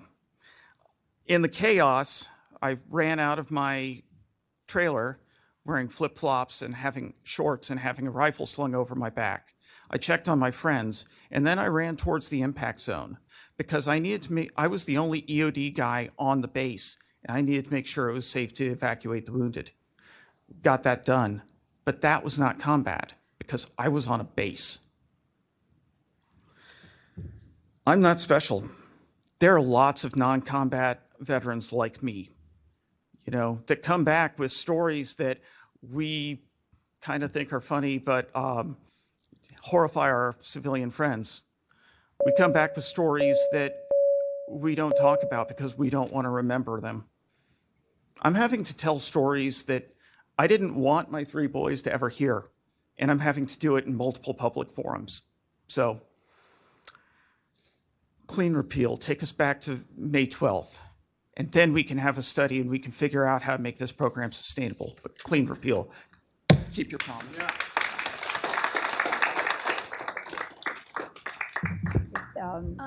Tyler, where are we on the time? Do we have another 10 minutes or? Well, okay, we will allow for 10 more minutes of testimony and then I will cut it off at that point. So for those of you who are standing, decide how you're going to make your presentations or who should come first. 10 more minutes and then we will conclude public comment. Madam Chair, we've had people drive from all over the Commonwealth. I would beg you just to let the crowd finish. I mean, these people have gone through things that, it brings back things that I've blocked out for 20 years. So you can shut it down, but I'm going to be here till every last one has said what's on their mind. Thank you.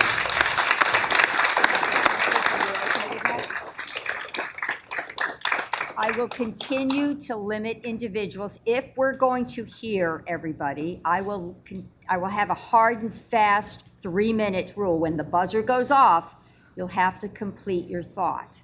Is that fair? Yes. Okay. So please, thank you. Please honor that. And we will, for those of you who are in line, go ahead.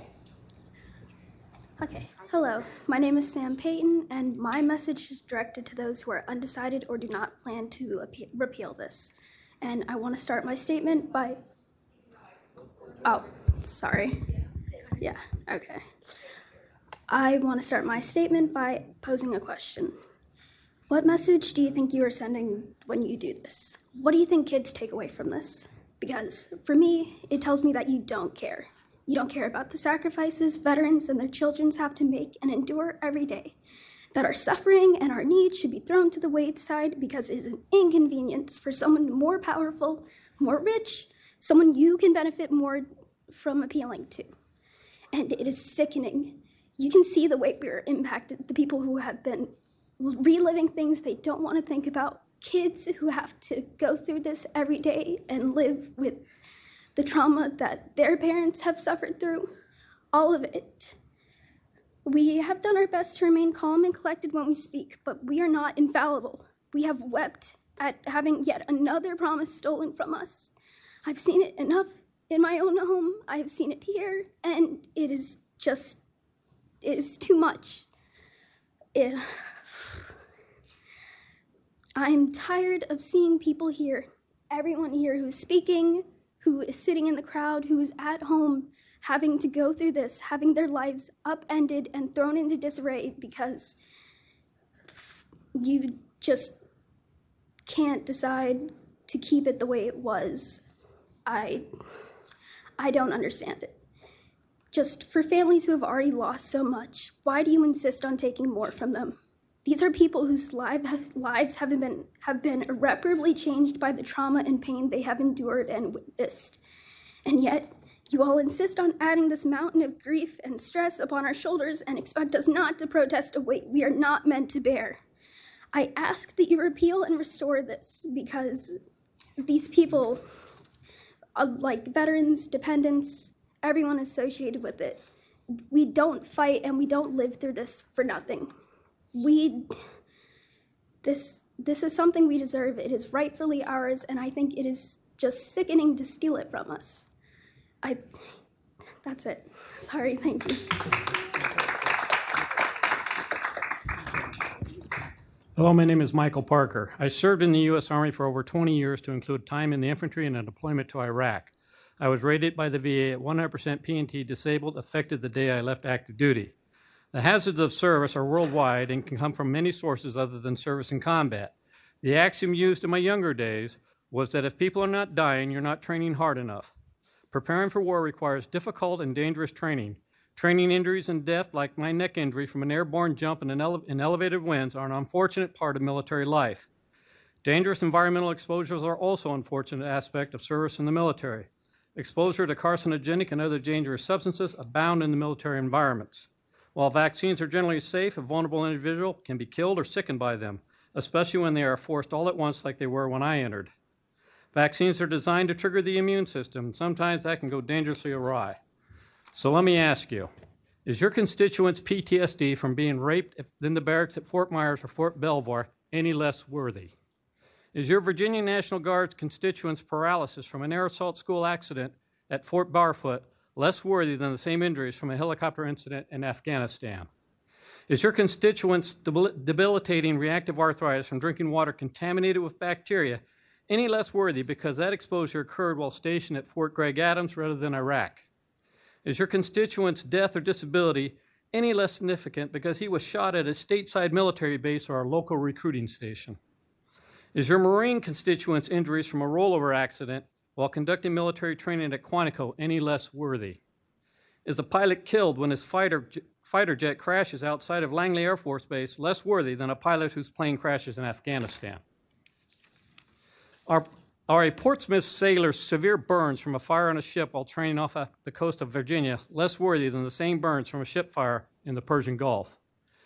Is a sailor's cancer from asbestos exposure from repairing ships at the Portsmouth Naval Shipyard less worthy than cancer from burn pit exposures in Iraq? The VA does not think so, as they treat both as presumptive service-connected conditions. Are these non-combat service deaths and disabilities incurred in military service less worthy due to geography? They are not. Service-connected is the worthiness standard. Do not let geography and other circumstances cheat your constituents out of benefits earned from the hazards and risk of military service. Maintain VMSDEP benefits for Tier 1 deaths and disabilities. They too earned it. They too deserved it.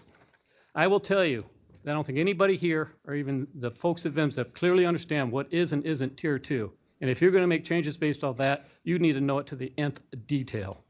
Also, I'd like to say that both Senator Sorvo and Lucas have not shown up to these to listen to our issues. I've tried to have an appointment with my senator, Senator Sorvo, to no luck. I wish more people than you would listen. Thank you.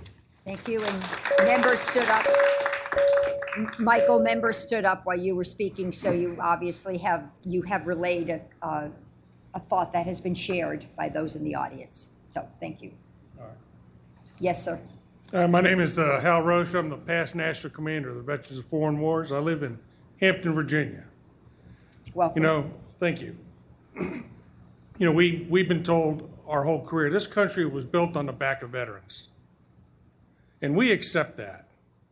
And every now and then, we get past a bone like in education for our kids if we die in combat or become 100% disabled. We take that. That's part of what we do. But to now put this on the back of our kids and our spouses, that's just wrong. There's a whole nother aspect that nobody's talked about yet. And that's our active duty men and women, our firefighters, our policemen, our first responders that are on duty today around the world, dodging missiles in the ocean, taking missiles coming into the bases. In their mind, their kids, their spouses were taken care of. They didn't have to think about what happens if the missile gets me, if the bullet hits me in the head. They didn't have to think about what was going to happen back home. They knew we had their back. And all of a sudden, we have ripped that out from them. Now, is their mission, when they're fighting their mission, is their mind 100% on that mission? I don't know. For some of them, I will guarantee it's not. Because family is the most important thing we have. This is all encompassing. I know I'm speaking to the choir. The fact that you're here and you're listening, you want to make a difference. We have got to look at not only those that are left behind now, but those that are fighting in the front wars as we speak. Thank you.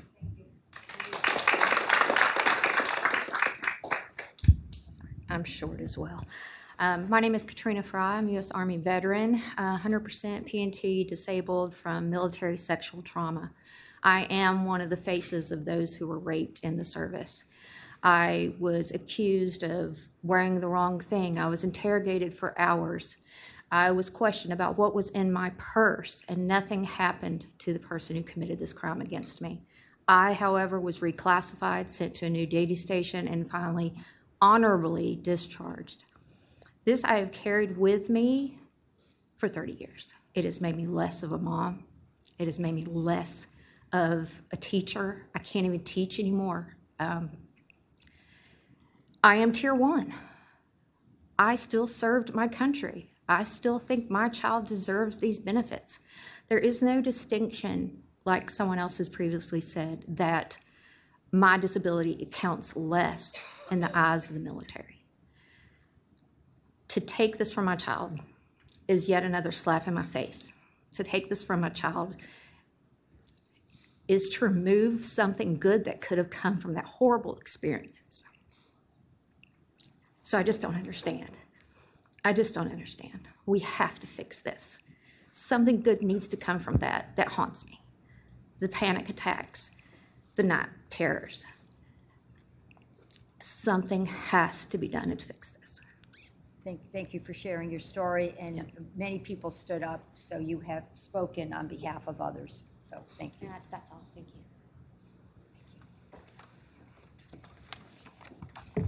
Hello, my name is Leslie Ormond. I'm the spouse of a 90% disabled veteran. In short, I don't think we are broke enough or broken enough to be able to receive the benefits we were hoping for my son in just about 6 weeks when he's to start JMU. My husband was born and grew up in Portsmouth in the Port Norfolk neighborhood where his mother and sister still reside. When he enlisted into the reserves after college, his home of record was Portsmouth. Our family is considered Tier 2, grandfathered, and our son qualifies for a full Pell Grant of just over $7,300.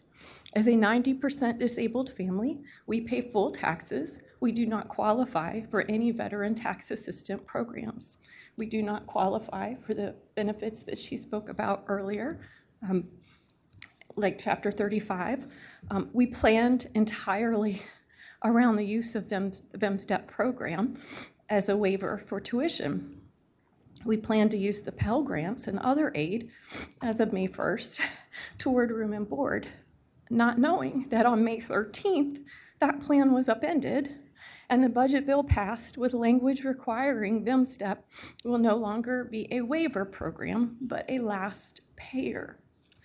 We're probably your worst case scenario of how badly that last payer language affects all of us. It requires all funds a student has must go to tuition as a consequence. This leaves us with an unexpected bill of more than $13,000 with only a few weeks' notice. Being grandfathered does not change this fact. Thus, an insurmountable hardship on those of us with the least financial resources has happened. Add to this the emotional toll and embarrassment of having to air financial information to publicly justify our eligibility and funding to politicians who want to change the rules after decades of this program, when this was earned from service and sacrifice by all of us, Tier 1, Tier 2, everyone. If the designed budget changes do not work for even low-income, full Pell recipients who are also qualified disabled veterans, then who does it work for? No one. It does not work for any veteran, I can tell you that. We have all been left behind with no notice, and none of us given the dignity to try to arrange for any financial planning with just weeks' notice. For this reason, and for every veteran family, regardless of tier, the only fix is a full repeal and to eliminate the last payer language. I've got to pay a bill in just a few weeks. Thank you.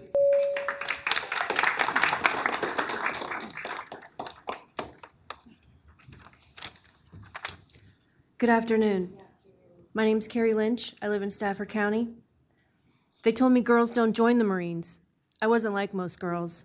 As many brave women before me who chose non-traditional paths, not unlike some of you here in the gallery today, I didn't listen to them. At 17 years old, I took an oath to support and defend the Constitution of the United States against all enemies, foreign and domestic. I was raised by a Marine Corps veteran father who was also a police officer. Patriotism, support of law enforcement, and love of this great nation was ingrained in me from the day I was born. I served this country for 21 years across multiple continents, countries, wars, and conflicts. I bleed green. If I close my eyes, I can smell the burning fuel from the jetliner that crashed into my office building, the Pentagon, on 9/11. I cannot sit with my back to the door when I go out to eat. I'm always mapping out in my mind my evacuation route whenever I'm out in a public place. Unfortunately, I've passed these anxieties on to my 19-year-old daughter. In fact, she recently told me that when she was in middle school, she started coming up with secret plans for how she would escape if there was an emergency. I bring up my daughter to show that some of my military scars have become hers. She has copied my behaviors because I am her mother. My scars are her scars. She doesn't deserve that. I deployed to Operation Desert Storm before I was able to cast my first vote. Upon my retirement from the Marine Corps, I chose to remain in Virginia.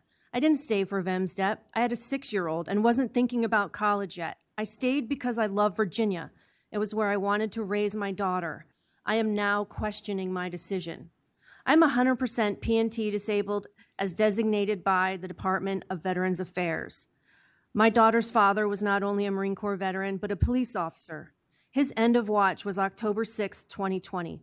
On that day, my daughter became a statistic and I became a mother of a fatherless daughter. My daughter has a disabled mother and a dead father.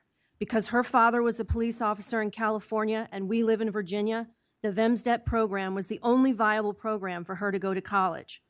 I'm speaking to you today with a little of my story to show that every family is different. The pain and scarring felt by each family is different.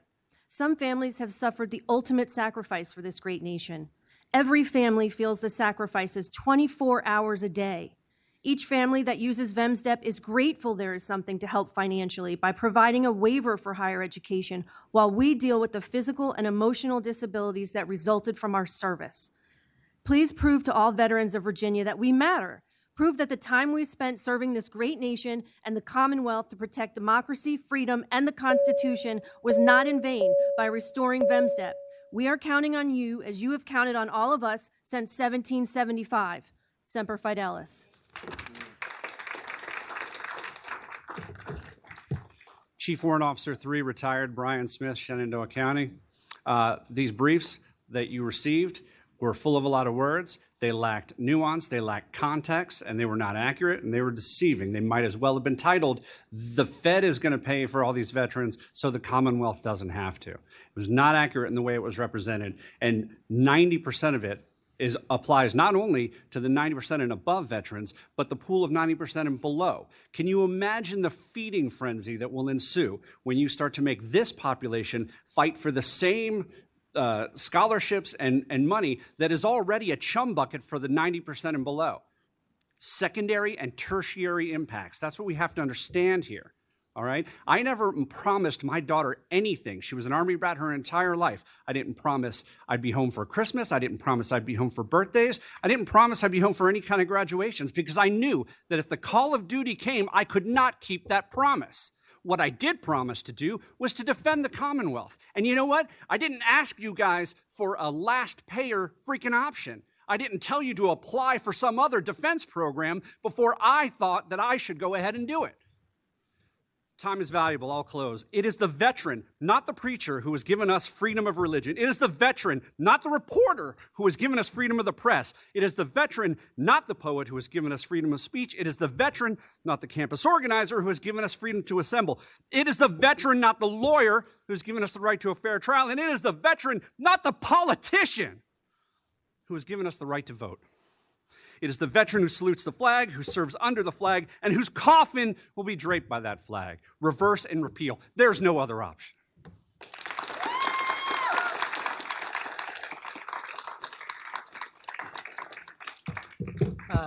I think we heard the message. Thank you. Senator Steph, thank you for giving everybody else this opportunity. It's greatly appreciated.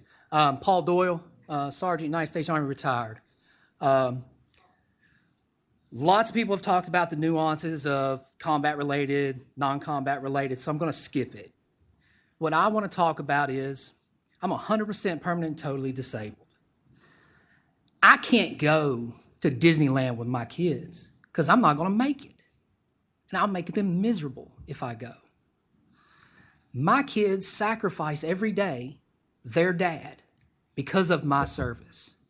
My wife sacrifices her husband because of my service, because I fall short. I fall short because of the injuries I incurred in service. It is a great thing that a soldier is able to do for his country. It is a greater thing with how we treat those soldiers when they return. But lost in that is the wives, the husbands, and the children of those soldiers. They serve just as much as we serve. And that's honest to God truth.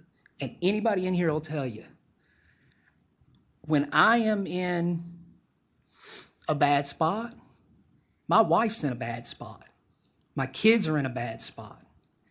This program is kind of like a thank you to those children and those spouses that live and serve the same as we have. And I'll close with this. The last politician we ever had that wasn't a politician, General George Washington. The willingness with which our young people are likely to serve in any war, no matter how justified, shall be directly proportional to how they perceive the veterans of earlier wars were treated and appreciated by their nation. Thank you very much.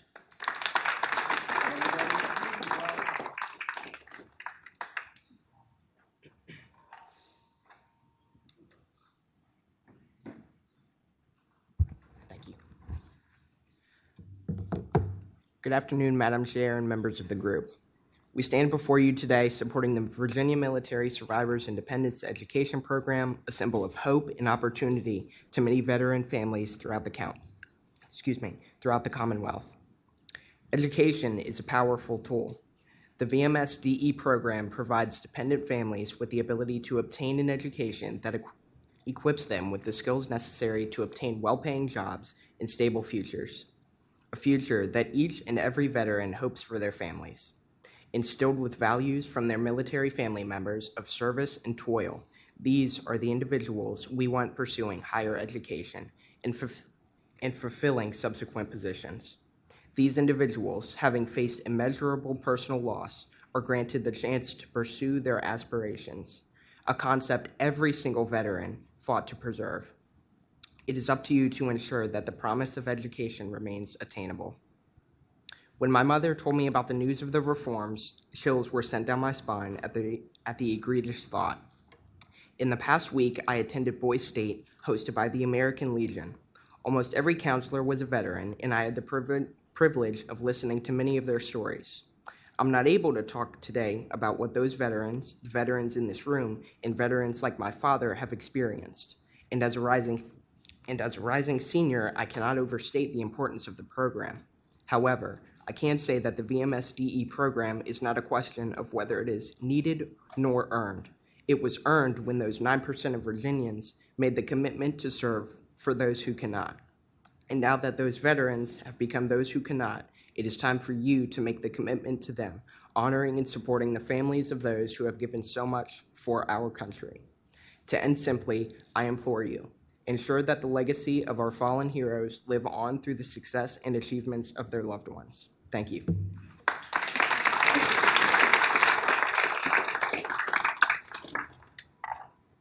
Hello, my name is Lily Yanofkian, and I wasn't originally planning on speaking today, but I felt that this was too important.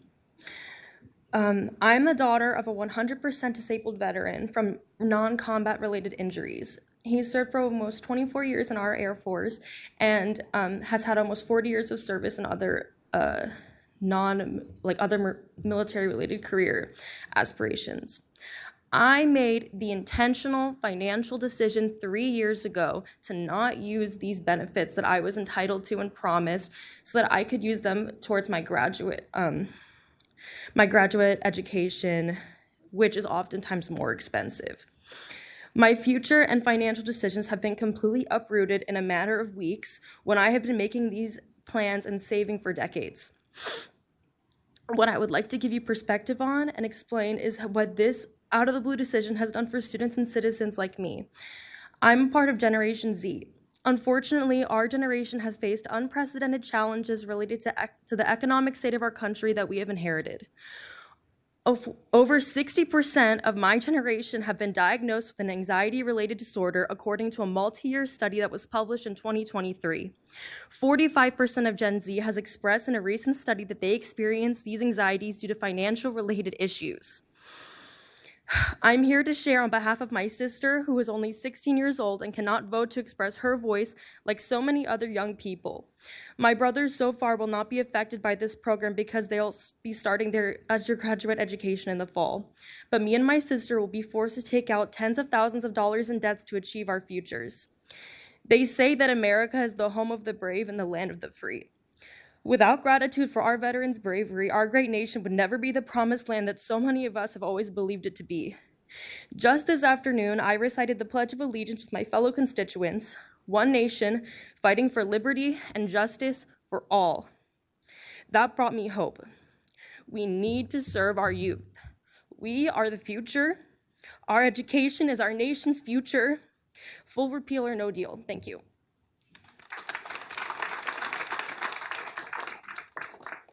Hi, my name is Jenna Rowe. I am the parent of 4 mostly amazing teenagers.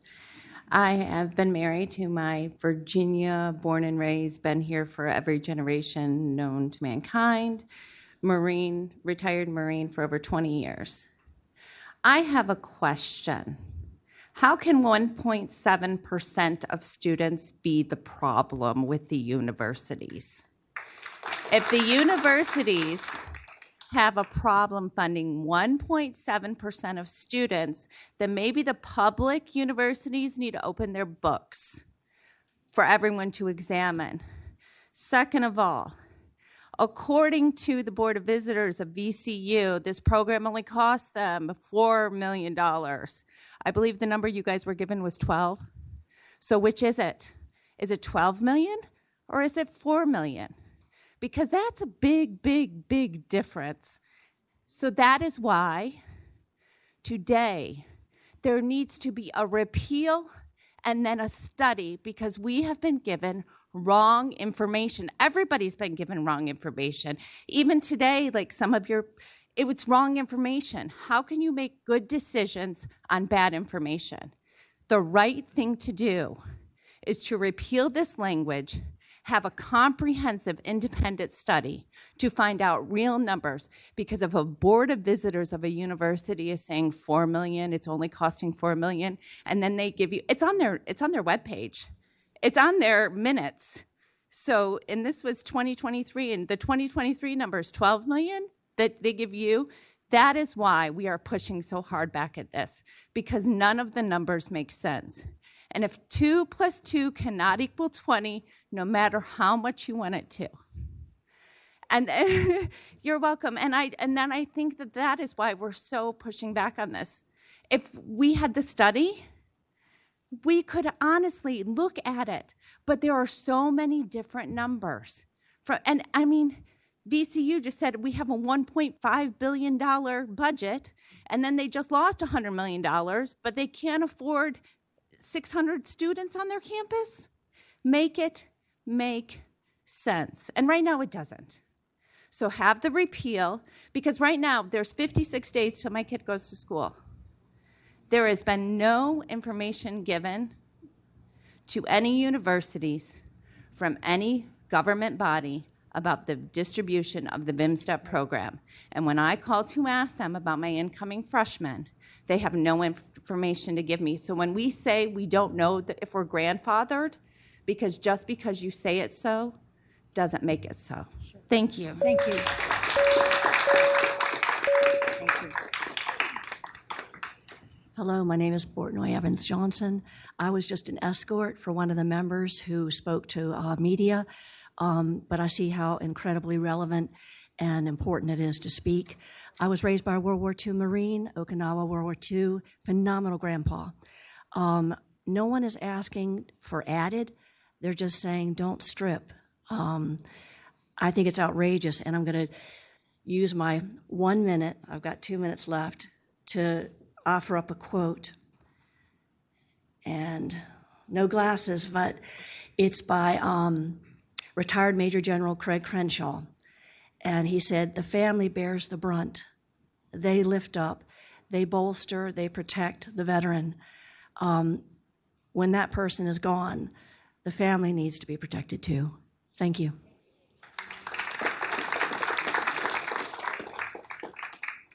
Thank you, Senators.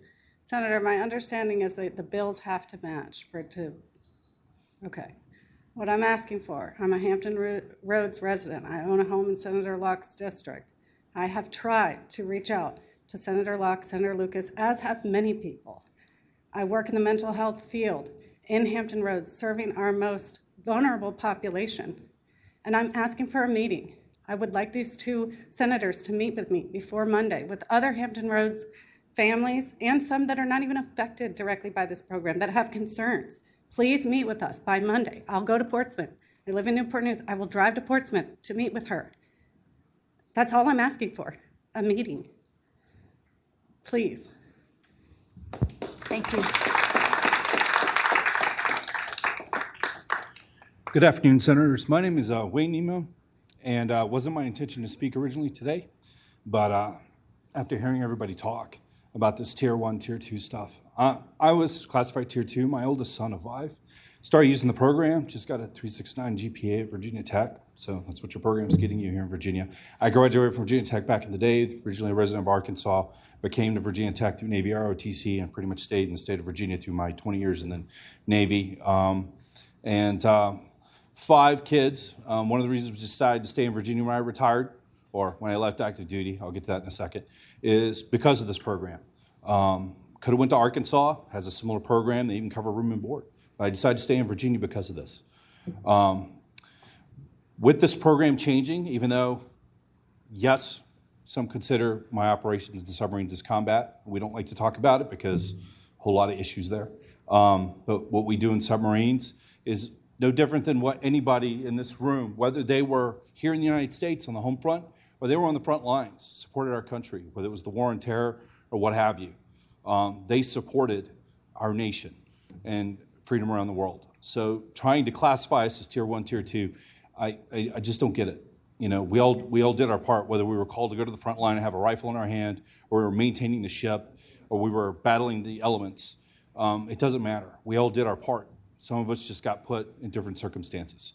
But we all face that wear and tear in our body and things like that. So that needs to be considered.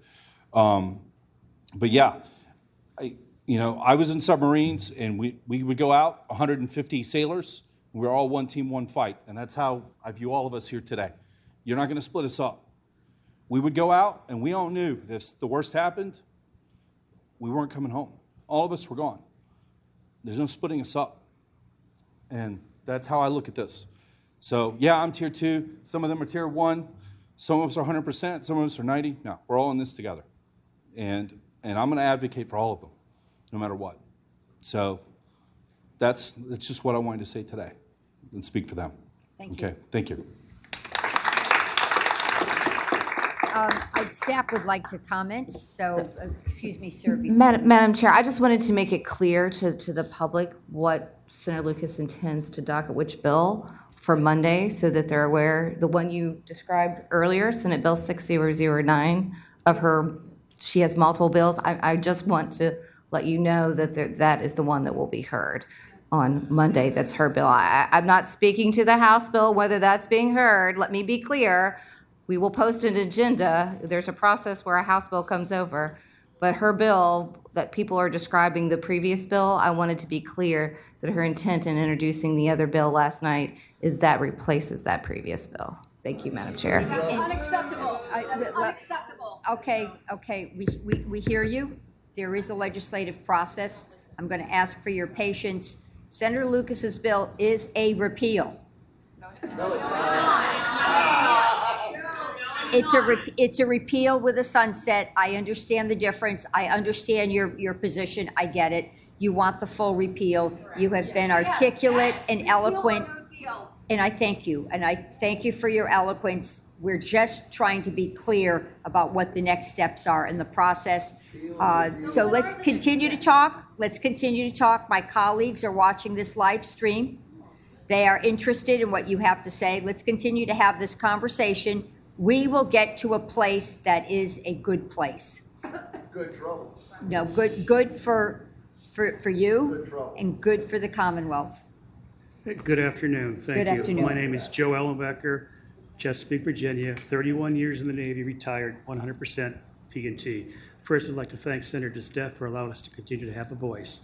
Thank you for being our voice on that side of the podium. I've served 31 years honorably, and I'm not going to go through because I cannot equate my service with the sad stories that some of these individuals have brought up.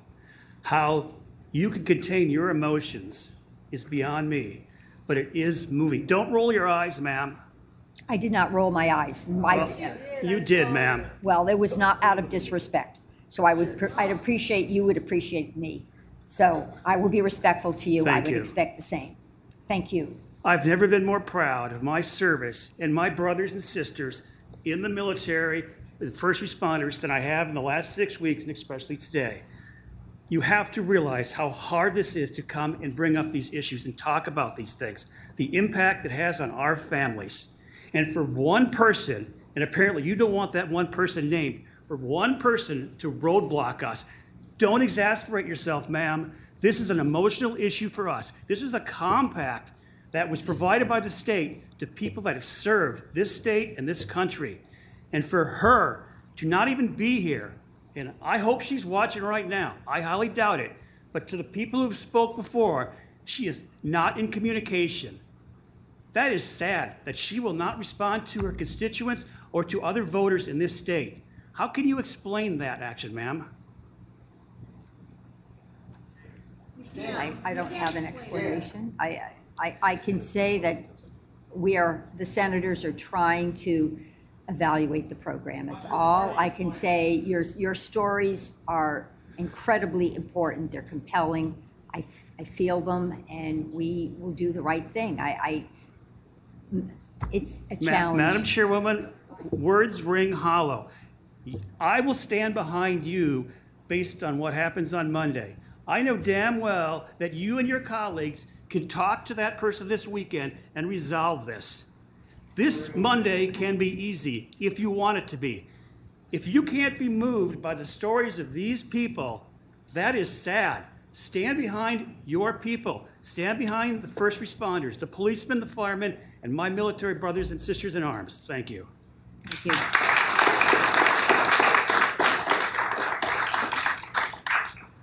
Good afternoon. Welcome. My name is Kayla Owen.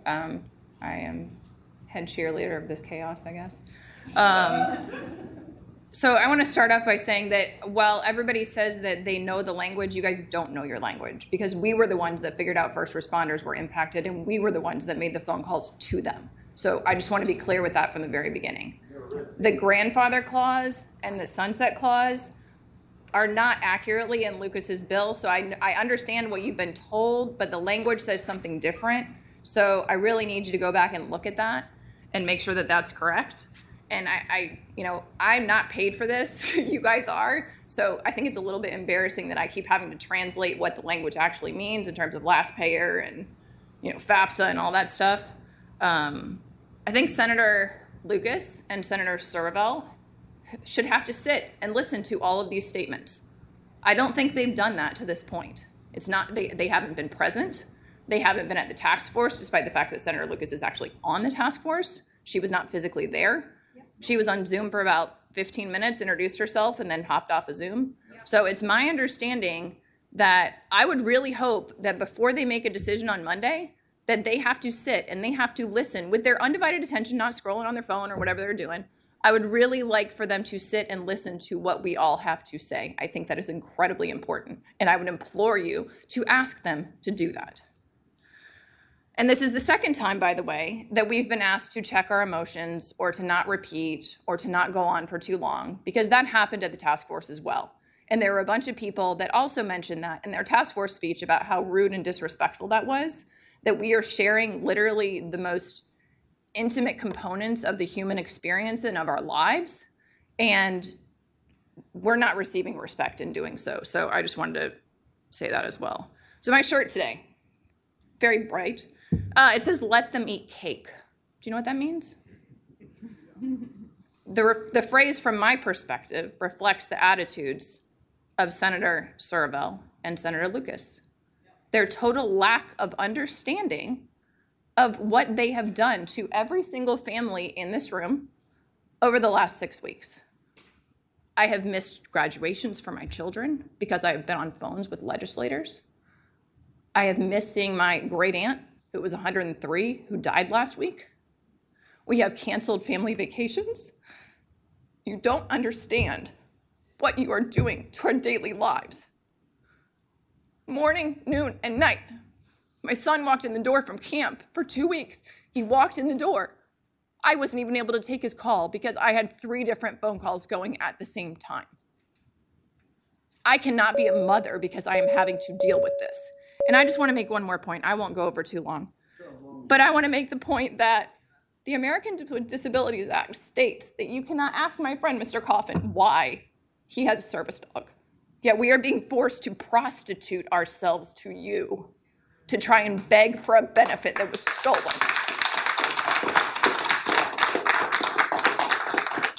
Would you feel comfortable sharing your medical files and having to take your medical files to try and ask for something that was promised for you? Do you want to share what your pap smear results were from last year? That's basically what we're being asked to share here. We're being asked to share the most intimate details of our families' lives. Financial details. We should not have to do that. So I would implore you, the House has already made a decision. They have already fully 100% backed a repeal. I used to live in your district, ma'am. My husband was stationed at the Pentagon. I would implore you, you are here to represent the people. We are the people, and we are telling you this is unacceptable. Thank you.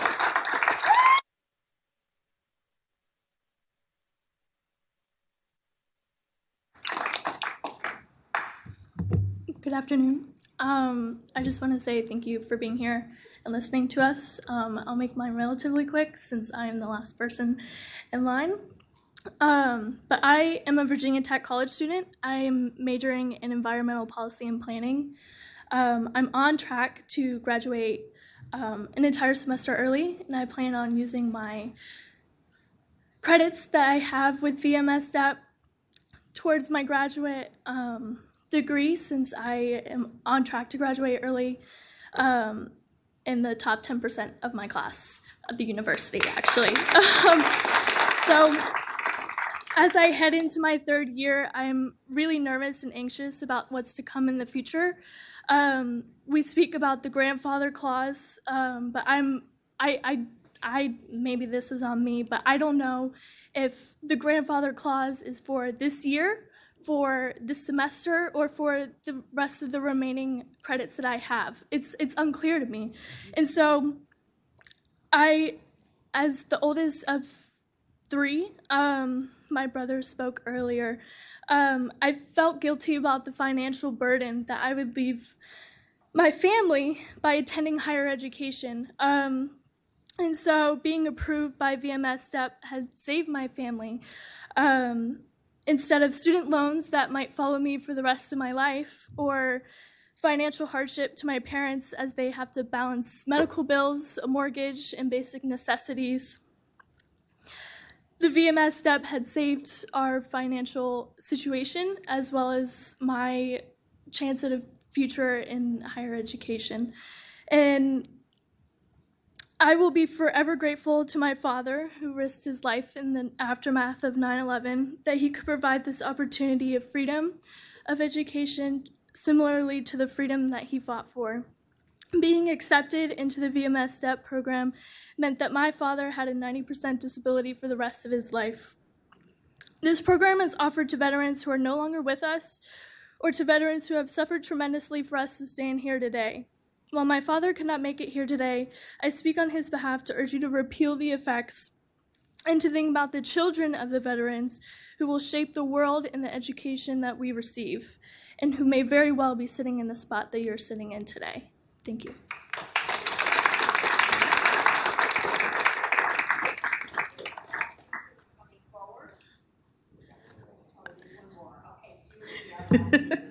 I just kind of snuck up here, and I think that the bravery of all of the other speakers today kind of encouraged me to do so. My name is Summer Hall, and I am live in Senator Durant's area in Fredericksburg, Virginia. However, I am a DODEA teacher, and I work in Quantico, Virginia. So I just, as somebody who is not the veteran themselves, but who is the dependent. And also, people have done, I think, a really good job today in not making this partisan. And I'm going to say, I am a Democrat. And when I was at the session a few weeks ago, and we had the chance, Senator DeSteph came up into the gallery and met with a whole bunch of us. And I could not have been more touched by story after story, feeling the whole session that I was in some sort of bizarro land, hearing Republican after Republican speak up on behalf of this group that as a Democrat, I often feel like I'm the odd one out. And Senator Rome, you spoke up that day, and I felt seen. I've never felt more seen as I feel today in this session. But as a Democrat, I felt disappointment for the first time in my party as I heard, and I've been teaching AP Lang and Comp for the past decade, so I am somebody who's able to identify rhetoric when it makes itself known. To hear rhetoric coming from my own party was very disheartening. And to hear support after support come from the other side of the aisle, it left me in a state of cognitive dissonance for quite a while after I left the grounds that day. And my husband feels, he's 100% disabled Navy veteran. And this program gave us hope in a way that nothing has given us hope, quite honestly, since I've met him. He entered the service as an older veteran. And he has physical disabilities that are invisible to those on the outside. But his disabilities impact our family every second of every day. And to the gentleman that spoke up about how his family would be miserable if they went to Disneyland together, like, that's our life. Our husband does not participate in life with us. But the VMSDEP program brought something that he could provide our daughter with a future and an education that meant that for 1 second, that was lifted off of his shoulders.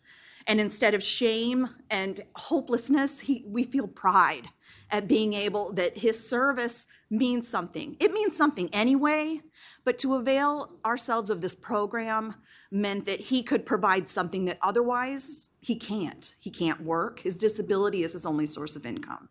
So for families like us, this means the world to us. And as a Democrat, I just encourage you, use your voice. Use your power, because I want to feel proud of our party. You represent everything that I stand for as a human being. But in this area, I just encourage you to use your voices to encourage your colleagues on the Democratic side of the aisle to speak up for what I think you know is the right choice, and that repeal is the only good choice in this situation. So thank you for your time. Take care, and it's a pleasure to meet you today.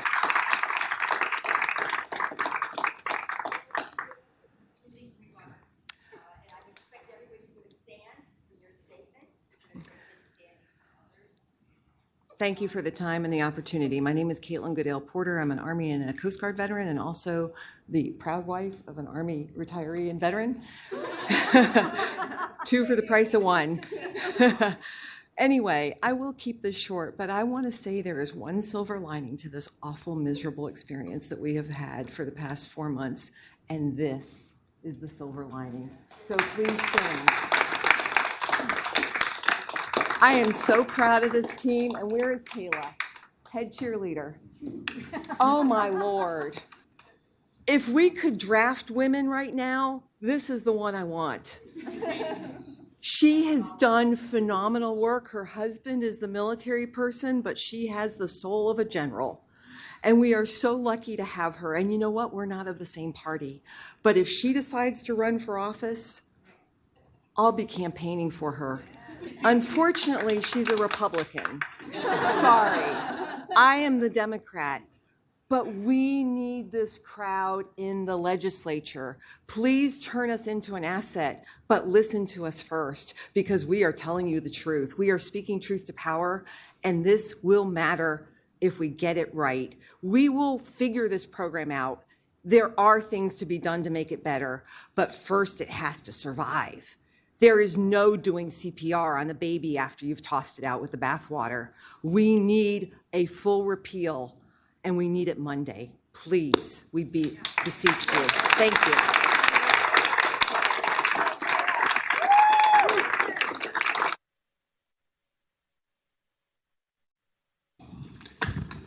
Thank you all for joining us this morning. You have been a remarkable crowd. I have really appreciated you sharing your stories, and we are going to continue to work on the information we have. We want our data to be accurate. We will continue to check other sources, but more importantly, you have put such a human face on this program and such an important message to us about the children and the spouses who are benefiting so much from this.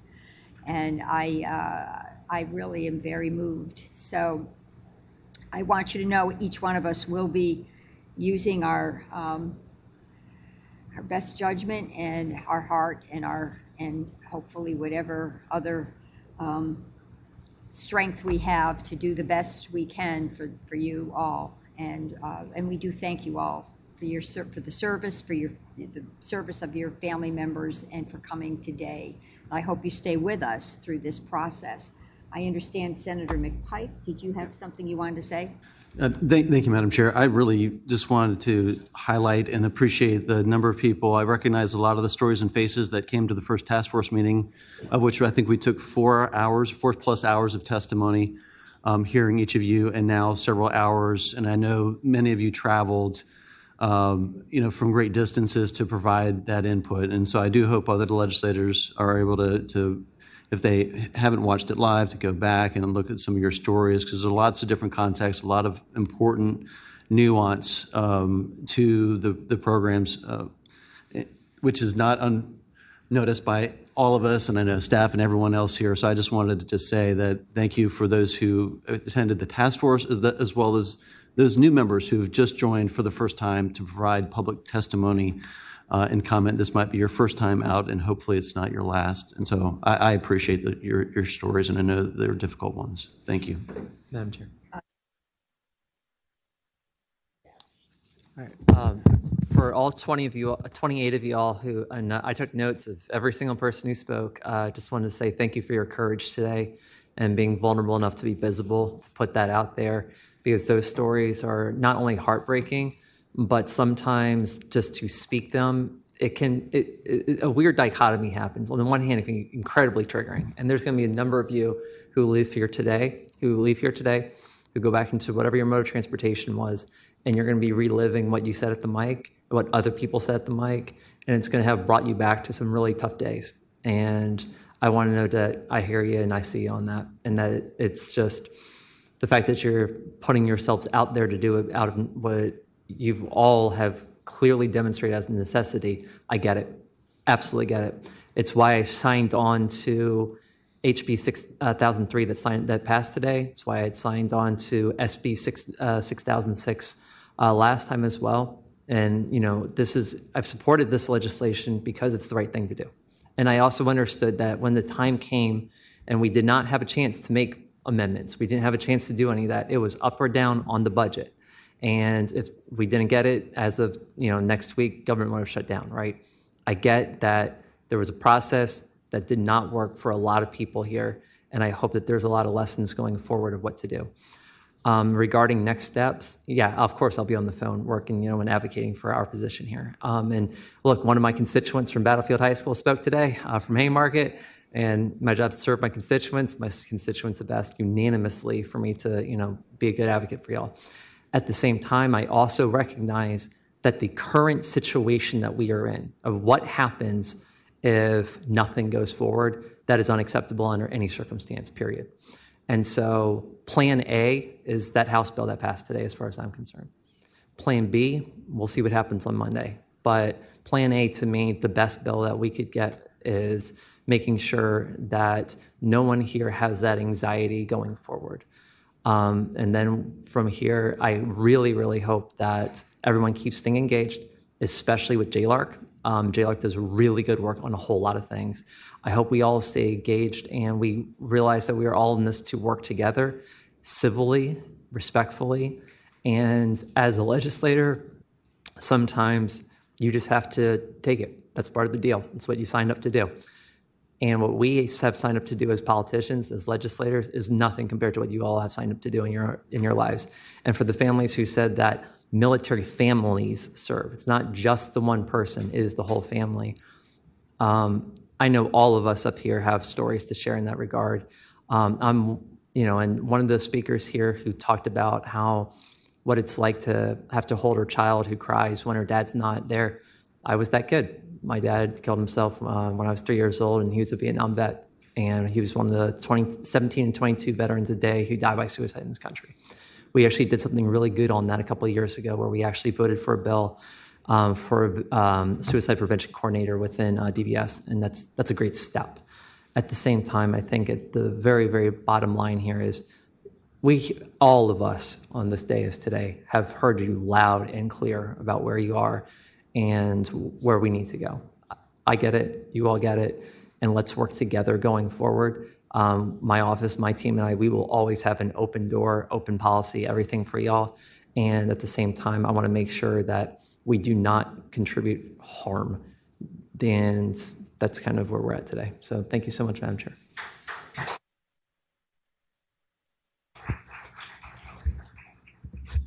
I wanted to thank, first of all, every one of you who've come from the entire state, all over the state. Commissioner Ziegler, thank you for being here. I know we put you on the spot.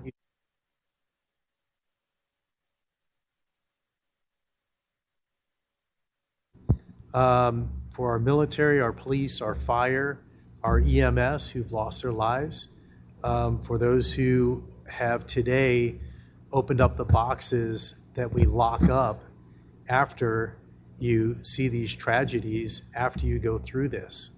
When you put it in a box and you have to bring it back out, I understand the emotion that comes out with it and what it takes to put it back in that box.